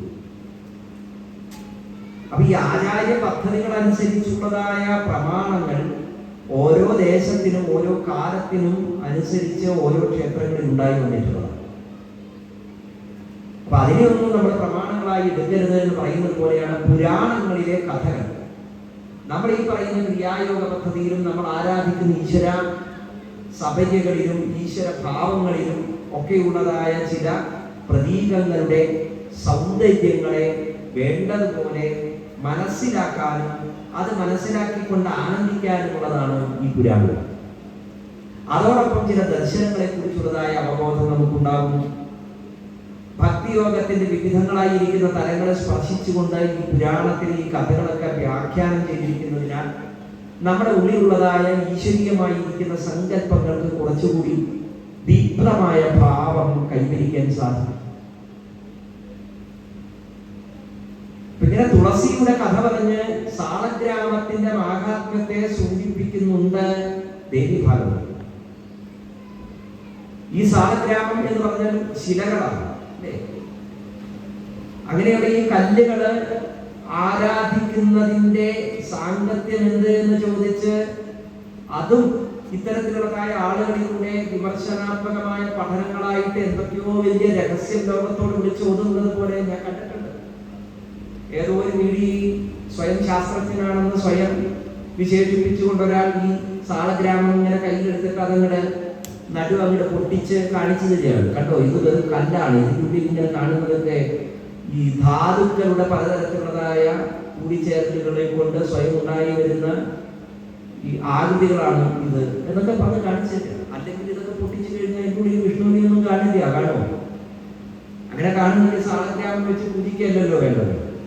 അതെടുത്ത് ഉടച്ചിട്ട് വിഷ്ണുവിനെ നോക്കി കണ്ട് ആസ്വദിക്കുകയല്ലേ വേണ്ടത് അല്ലേ? ഞാൻ പറയുന്നത് മനസ്സിലാവുന്നുണ്ടോ?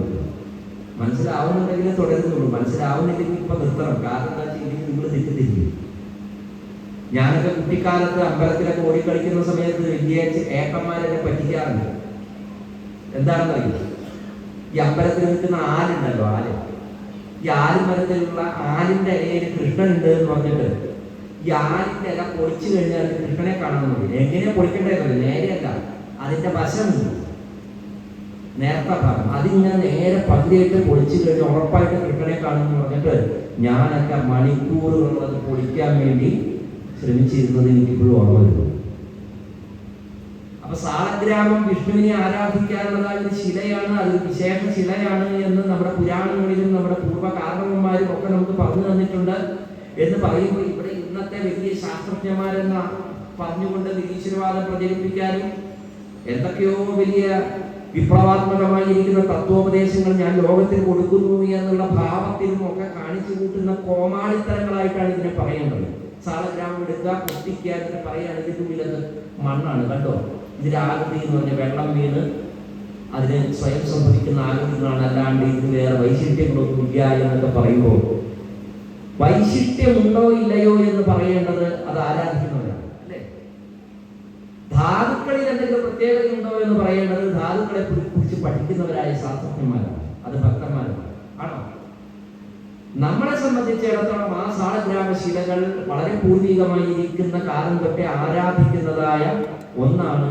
ആ ആരാധനയുടെ വൈശിഷ്ട്യം നമ്മുടെ പൂർവികർ പലരും അനുഭവിച്ചിട്ടുള്ളതാണ്. ചോറ്റാനിക്കര പോലെയുള്ളതായ വിശേഷ ക്ഷേത്രങ്ങളിൽ, പല ക്ഷേത്രങ്ങളിലും, എന്തിന് അനന്തപത്മനാഭസ്വാമി ക്ഷേത്രത്തിൽ എത്രയോ സാളഗ്രാമങ്ങൾ, ആ സാളഗ്രാമങ്ങളുടെ സമുച്ചയമാണ് പത്മനാഭസ്വാമിയുടെ രൂപം തന്നെ എന്ന് പറയുന്നുണ്ട്. അത്രയധികം സാളഗ്രാമങ്ങൾ അവിടെ സമാഹരിച്ചിട്ടുണ്ട്. ഇങ്ങനെ നോക്കുകയാണെങ്കിൽ രാമേശ്വരം മുതലായിരിക്കുന്ന എല്ലാ മഹാക്ഷേത്രങ്ങളിലും കാണപ്പെടുന്ന ഈ സാളഗ്രാമങ്ങൾ അത് പുരാണത്തിന്റെ കഥയനുസരിച്ച് ഗണ്ഡകി നദിയിൽ അത് ഒഴുകി തന്നെത്താൻ അതിന്റെ രൂപമാതൃകകൾ എത്രയോ കാലത്തെ പ്രകൃതിയുമായിട്ടുള്ളതായ സംയോഗം കൊണ്ട് അതിന് സംഭവിക്കുന്നതായ മിനുമിനുപ്പും അതിന്റെ രൂപവും ഒക്കെ ആയിട്ടുള്ള ആ കല്ലുകൾ, ആ ശിലകൾ, അത് ഉപാസകന്റെ കയ്യിലേക്ക് എത്തുന്നത് പോലും യാദൃച്ഛികമാണ്, ഈശ്വരീയമായിരിക്കുന്ന ഇച്ഛ കൊണ്ടാണ് എന്ന് പറയുന്നത്. യോഗീശ്വരന്മാർ കുംഭകരേചകാദികളാൽ അത്തരത്തിലുള്ള തീർത്ഥങ്ങളിൽ മുങ്ങി ധ്യാനിച്ചിരിക്കുന്ന സമയത്ത് അവരുടെ കൈകളിലേക്ക് വന്നു ചേരുന്നതായ ഈശ്വര നിയോഗങ്ങളായിട്ടാണ് സാലഗ്രാമങ്ങളെ അവർ ചേർത്ത് വെച്ച് ആരാധനയ്ക്കായി കൊണ്ടുപോന്നിട്ടുണ്ട്. അങ്ങനെ കൊണ്ടുപോകുന്ന സാലഗ്രാമങ്ങൾ ആരാധിച്ച് തലമുറകളിലൂടെ കൈമാറി വരുന്നതാണ് പല ഇല്ലങ്ങളിലും കാണാനായിട്ട് സാധിക്കുന്നത്. എൻ്റെ ഇല്ലത്തിലുള്ള അനവധി സാലഗ്രാമങ്ങളുണ്ട്. ഏതൊക്കെയോ മുതുമുത്തച്ഛന്മാരുടെ കാലത്ത് അവരൊക്കെ എവിടെയൊക്കെയോ തീർത്ഥാടനം ചെയ്ത് അവരുടേതായിരിക്കുന്ന ഭാഗ്യം പോലെ അവർക്ക് കിട്ടിയത് അവർ കൊണ്ടുവന്ന് വെച്ച് പ്രാർത്ഥിച്ചതാണ് ശിവലിംഗങ്ങൾ.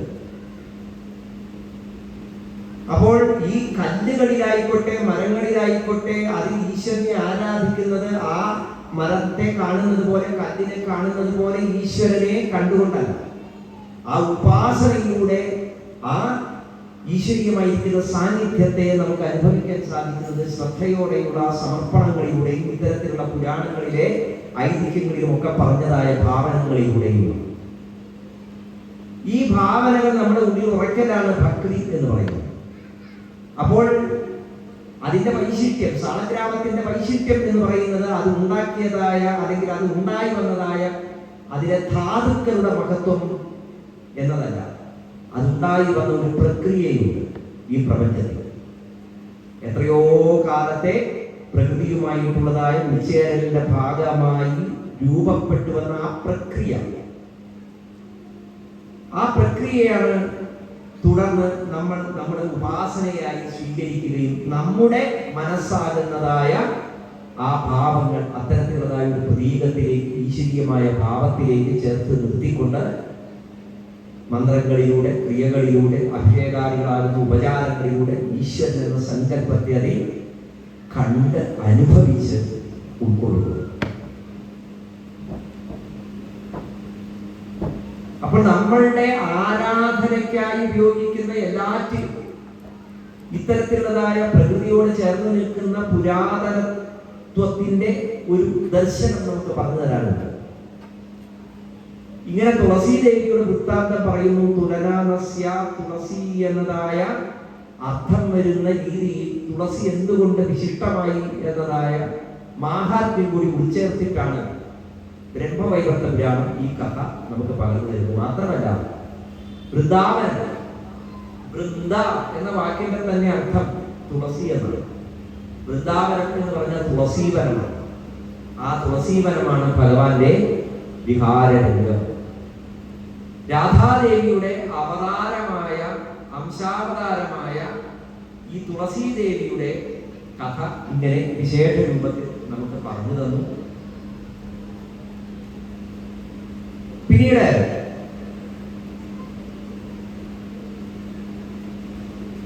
ബ്രഹ്മപുരാണത്തിൽ നമ്മൾ പറഞ്ഞതായ താരകാസുരവധം മുതലായിരിക്കുന്ന കഥകൾ അത് ശിവപുരാണവുമായി ബന്ധിപ്പിച്ച് അതിന്റെ മഹത്വങ്ങളും ഒക്കെ പറഞ്ഞു. കൂടാതെ സാലഗ്രാമ വിഷ്ണുവിന്റെ ആരാധനയ്ക്കായി ഉപയോഗിക്കുന്നതായി വളരെ വിശേഷപ്പെട്ട ഒരു മാധ്യമമാണെങ്കിൽ ശിവവിഭൂതികളിൽ വളരെ പ്രധാനപ്പെട്ടതാണ് രുദ്രാക്ഷം. ആ രുദ്രാക്ഷത്തിന്റെ മഹത്വവും ഞാൻ പറഞ്ഞു തരികയുണ്ടായി. ത്രിപുരദഹന സമയത്ത് പാശുപതാസ്ത്രത്തെ ധ്യാനിച്ച ഭഗവാന്റെ കണ്ണുകളിൽ തേജസ് ബഹിർഗമിക്കുകയും അതോടൊപ്പം ആ ഭഗവാന്റെ അശ്രുബിന്ദുക്കൾ ഭൂമിയിൽ പതിക്കുകയും ചെയ്തു. ആ ശ്രീ പരമേശ്വരന്റെ അശ്രുബിന്ദുക്കളാണ് രുദ്രാക്ഷ വൃക്ഷങ്ങളായി പരിണമിച്ചത്. ആ സങ്കല്പത്തോടു കൂടിയാണ് നമ്മൾ രുദ്രാക്ഷത്തെ ഭഗവാന്റെ വിഭൂതിയായി കണക്കാക്കുന്നത്, ആരാധിക്കുന്നത്, ധരിക്കുന്നത് എന്ന സങ്കല്പം കൂടി വന്നു.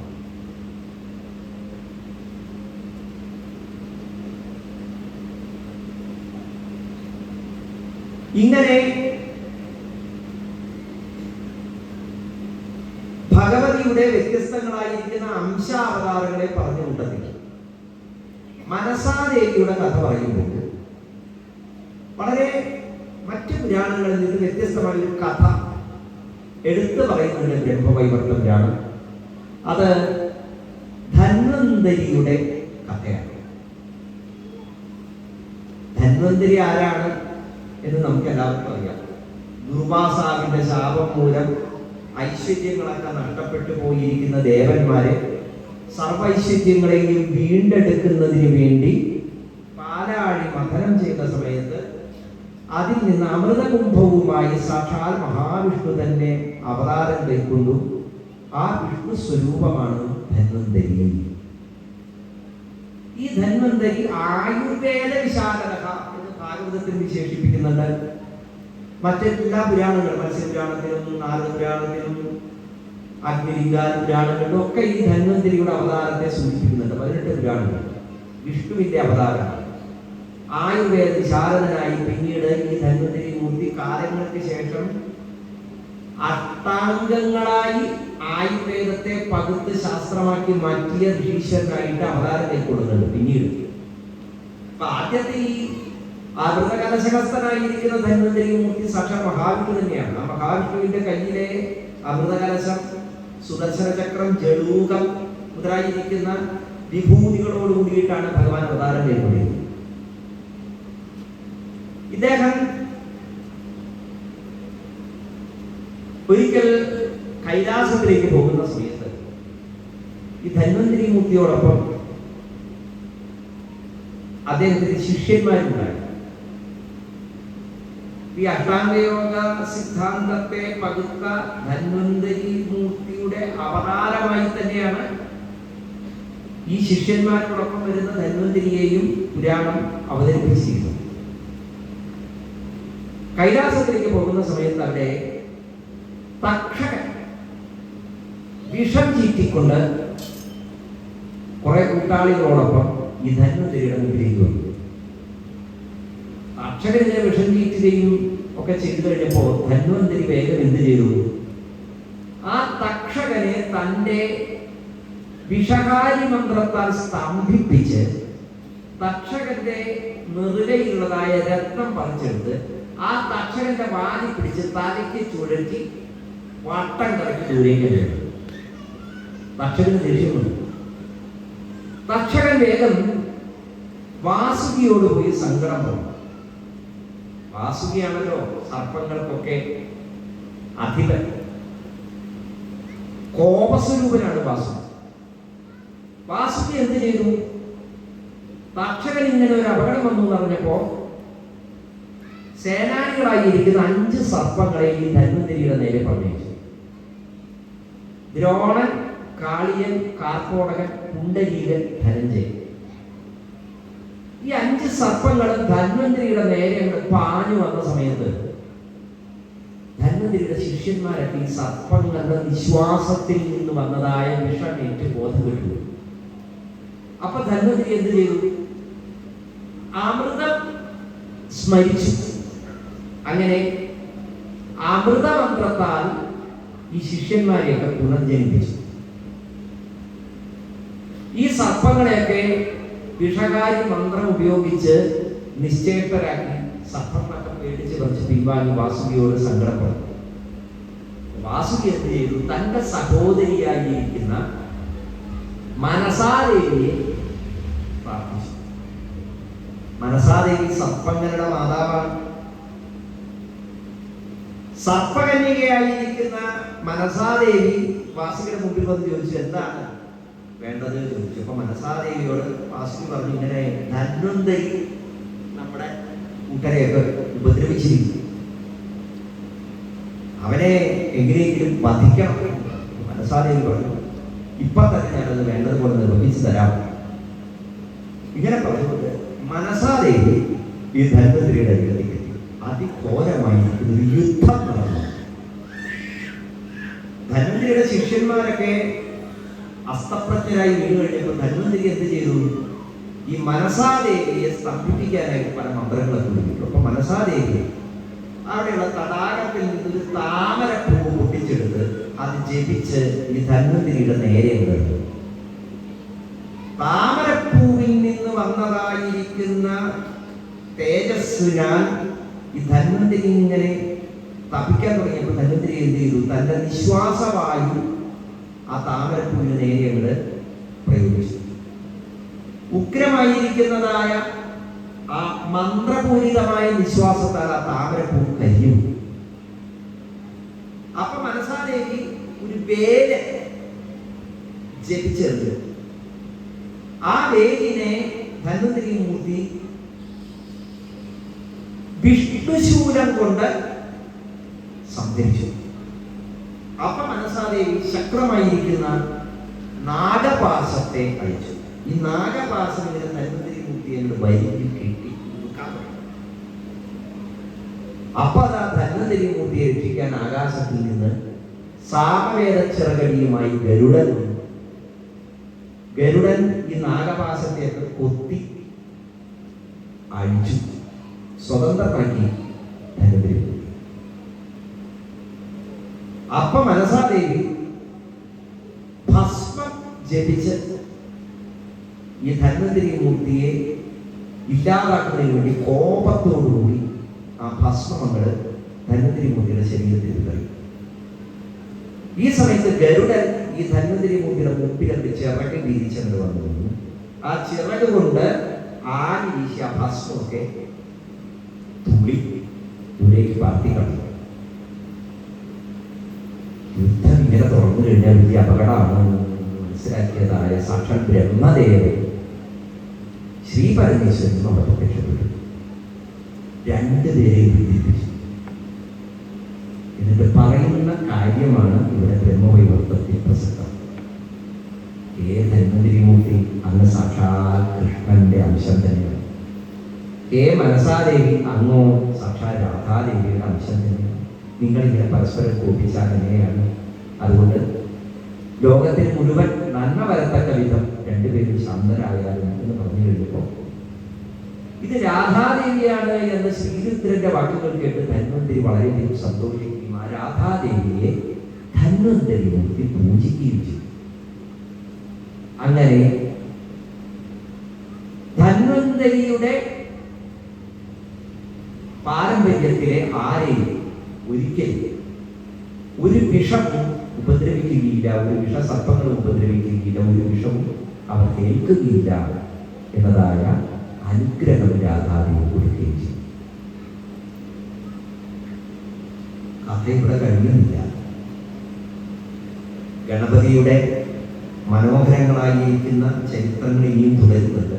ഒപ്പം രാധാകൃഷ്ണന്മാരുടെ കഥ വളരെ വിശദീകരിച്ച് നമുക്ക് പറഞ്ഞു തരുന്നതോടൊപ്പം ആ രാധാകൃഷ്ണന്മാരുടെ കഥ പറയാൻ വേണ്ടി ബ്രഹ്മവൈവർത്ത പുരാണം ചെയ്യുന്നത് ശ്രീകൃഷ്ണ അവതാരം മുതൽ ശ്രീകൃഷ്ണ സ്വർഗാരോഹണം വരെയുള്ള കഥകൾ പറയുന്നു. ഇത് ഇന്നലെ പറഞ്ഞ ബ്രഹ്മപുരാണത്തിലും വിസ്തരിച്ച് പറയുന്നത്. അപ്പോൾ ബ്രഹ്മപുരാണത്തിൽ പറയുന്നതായ കൃഷ്ണകഥകളും ബ്രഹ്മവൈവർത്ത പുരാണത്തിൽ പറയുന്ന കൃഷ്ണകഥകളും ക്രമത്തിലും സ്വഭാവത്തിലും ഭാഗവതത്തിൽ പറയുന്ന കൃഷ്ണകഥകൾ തന്നെയാണ്. ബ്രഹ്മവൈവർത്തത്തിൽ വരുന്ന ഒരു ചെറിയ വ്യത്യാസം, രാസലീലയിൽ രാധാകൃഷ്ണന്മാരുടെ കഥകൾക്കും സംവാദത്തിനും കുറച്ച് പ്രാധാന്യം കൊടുക്കും. ബാക്കിയൊക്കെ ഭാഗവതം പോലെയാണ്. ഭാഗവതത്തിലാണെങ്കിലോ രാധ എന്ന ആ രണ്ടക്ഷരം വിട്ടിട്ട് കുടിക്കും. അപ്പൊ പലരും ചോദിക്കാറുണ്ട്, അതെന്താ കാരണം? നമ്മൾ ആരാധിക്കുമ്പോൾ രാധാകൃഷ്ണൻ രാധാകൃഷ്ണൻ എന്നാണ്. കൃഷ്ണരാധ എന്ന് പറയാൻ പാടില്ല എന്ന് വേറെ പറഞ്ഞിട്ടുണ്ട്. എപ്പോഴും രാധയെ പറഞ്ഞുകൊണ്ട് വേണം കൃഷ്ണനെ പറയാൻ. അപ്പൊ രാധയിലൂടെയാണ് കൃഷ്ണനിലേക്ക് എത്തുക എന്നാണ് ബ്രഹ്മവൈവർത്തത്തിലാണ് പറയുന്നത്. നമ്മൾ ആരാധിക്കുന്ന രൂപങ്ങളൊക്കെ കാലിൽ പിടച്ച് കുഴലൂരി നിൽക്കുന്നതായ ഭഗവാന്റെ ഒപ്പം രാധാദേവിയെ കാണാം. പീതാംബരം കരവിരാജിത ശംഖചക്ര കൗമോദകി സരസിജം കരുണാസമുദ്രം രാധാസഹായം അതിസുന്ദരം അന്ധകാസം വാതാലയ സമനിശം കുതിഭാവ്യാൻ. ഗുരുവായൂരപ്പാന്ന് വിളിക്കുമ്പോ അറിയാതെ രാധ എന്ന് വിളിക്കും, രാധേശ്യ. ഭാഗവതം വായിക്കുമ്പോഴും രാധാകൃഷ്ണ മന്ത്രങ്ങളാണ് വരുന്നത്. എന്നിട്ട് എന്താണ് ഭാഗവതത്തിൽ രാധയെ കുറിച്ച് പറഞ്ഞില്ലല്ലോ എന്ന് ചിലർ ചോദിക്കാറുണ്ട്. അതിന് കാരണം ഭാഗവതത്തിലെ മഹാത്മ്യത്തിൽ ആദ്യമേ തന്നെ പറഞ്ഞിട്ടുണ്ട്, രാധാദേവി എനിക്ക് പ്രാണാധിക പ്രിയയാണ്, ഹേ രാധേ നീയ ഭക്തിദേവിയായി അവതരിക്കുന്നു. ലോകത്തെ മുഴുവൻ എന്നിലേക്ക് ഭക്തിയിലേക്ക് ചേർത്ത് നിർത്തുന്നതിന് വേണ്ടി ഭക്തിയായി നീ ലോകത്ത് മുഴുവൻ വിരാജിക്കും എന്നാണ് ഭഗവാൻ കൊടുത്ത അനുഗ്രഹം. അപ്പൊ പിന്നെ രാധയ്ക്ക് പ്രത്യേകിച്ച് വേറെ പേരോ ഒരു കഥയോ ആവശ്യമില്ല ഭാഗവതത്തിൽ. കാരണം ഭാഗവതത്തിൽ തുടക്കം മുതൽ അവസാനം വരെ കൃഷ്ണഭക്തിയാണ് വർണ്ണിക്കുന്നത് എന്നതിനാൽ ആ ഭക്തി തന്നെയാണ് രാധ. അപ്പൊ ഭാഗവതത്തിൽ രാധയുണ്ടോ എന്ന് ചോദിച്ചാൽ ഭാഗവതം മുഴുവൻ രാധയാണ് എന്ന് പറയുന്നത് അല്ലേ? ആ രാധാചരിതങ്ങൾ, ഈ ഭക്തിയുടെ മഹാത്മ്യം, എന്തുകൊണ്ട് രാധയെ ഭക്തിയായി ആരാധിക്കുന്നു, ഇതൊക്കെ മനസ്സിലാവണമെങ്കിൽ ബ്രഹ്മവൈവർത്തത്തിലാണ് വൃത്തിയായി വായിക്കേണ്ടിയിരിക്കുന്നു. അതൊക്കെ വെറുതെ ഒരു കഥ കേൾക്കുന്ന പോലെ വായിച്ച് ആസ്വദിക്കാനുള്ളതല്ല. ഞാൻ അപ്പോഴും പറഞ്ഞു, ഈ പറയുന്ന പുസ്തകങ്ങളൊന്നും തന്നെ പുരാണങ്ങളുടെ പ്രമാണ ഗ്രന്ഥങ്ങളല്ല. ഇതാണ് പുരാണം എന്ന് മനസ്സിലാക്കാൻ വേണ്ടി നമുക്കതൊക്കെ ഗ്രന്ഥരൂപത്തിൽ കിട്ടിയിരിക്കുന്നു എന്ന് മാത്രമേ ഉള്ളൂ. സത്യത്തിൽ പുരാണങ്ങൾ മൊഴികളായിട്ട് പകർന്നൊഴുകപ്പെട്ടതാണ്. ആ മൊഴികളെ കേൾക്കാൻ നമുക്ക് എന്തായാലും ഇനി ഭാഗ്യമില്ല. പക്ഷേ ആ മൊഴികളെ നമുക്ക് സങ്കല്പിച്ചെടുക്കാൻ, ആ മൊഴികൾ ഇങ്ങനെയൊക്കെയുള്ള പ്രഭാവത്തിലേക്കാണ് നമ്മളെ കൂട്ടിക്കൊണ്ടുപോകുന്നത് എന്നുള്ള അനുഭവത്തിലേക്ക് ചേർന്ന് നിൽക്കാൻ ഒരുപക്ഷെ ഈ ഗ്രന്ഥങ്ങളെ ആധാരമാക്കിക്കൊണ്ട് നമ്മൾ ഈ പറയുന്നതായ ഈ മനനങ്ങളിലൂടെ, യജ്ഞങ്ങളിലൂടെ ഒക്കെ ചിലപ്പോൾ സാധിക്കും. അതിനുവേണ്ടിയുള്ള പരിശ്രമമാണ് നമ്മളിപ്പോൾ ചെയ്തുകൊണ്ടിരിക്കുന്നത്. അതിനുള്ള പരിശീലനം തരികയാണ് നമുക്ക് മഹാദേവൻ ഈ യജ്ഞ പരമ്പരകളിലൂടെ. ഇപ്പോൾ ബ്രഹ്മവൈവർത്ത പുരാണത്തിലെ കഥകളാണ് ഞാൻ പറഞ്ഞത്. ഇനിയും ബാക്കി നിൽക്കുകയാണ്. ബ്രഹ്മവൈവർത്തത്തിലെ കഥകൾ ഇനിയും പറയാനുണ്ട്.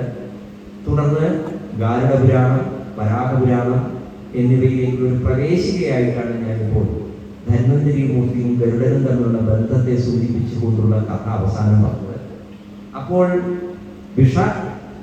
ഹാരി മന്ത്രത്തിന്റെ ആ പാരമ്പര്യം ധന്വന്തരിയിലൂടെ പകർന്നു കൊടുക്കപ്പെട്ട കഥ പറഞ്ഞ ബ്രഹ്മവൈവർത്ത പുരാണത്തിന്റെ ഒരു തുടർച്ച എന്നോണമാണ് ഗാരുഡ പുരാണത്തിലേക്ക് നമുക്ക് പ്രവേശിക്കേണ്ടത്.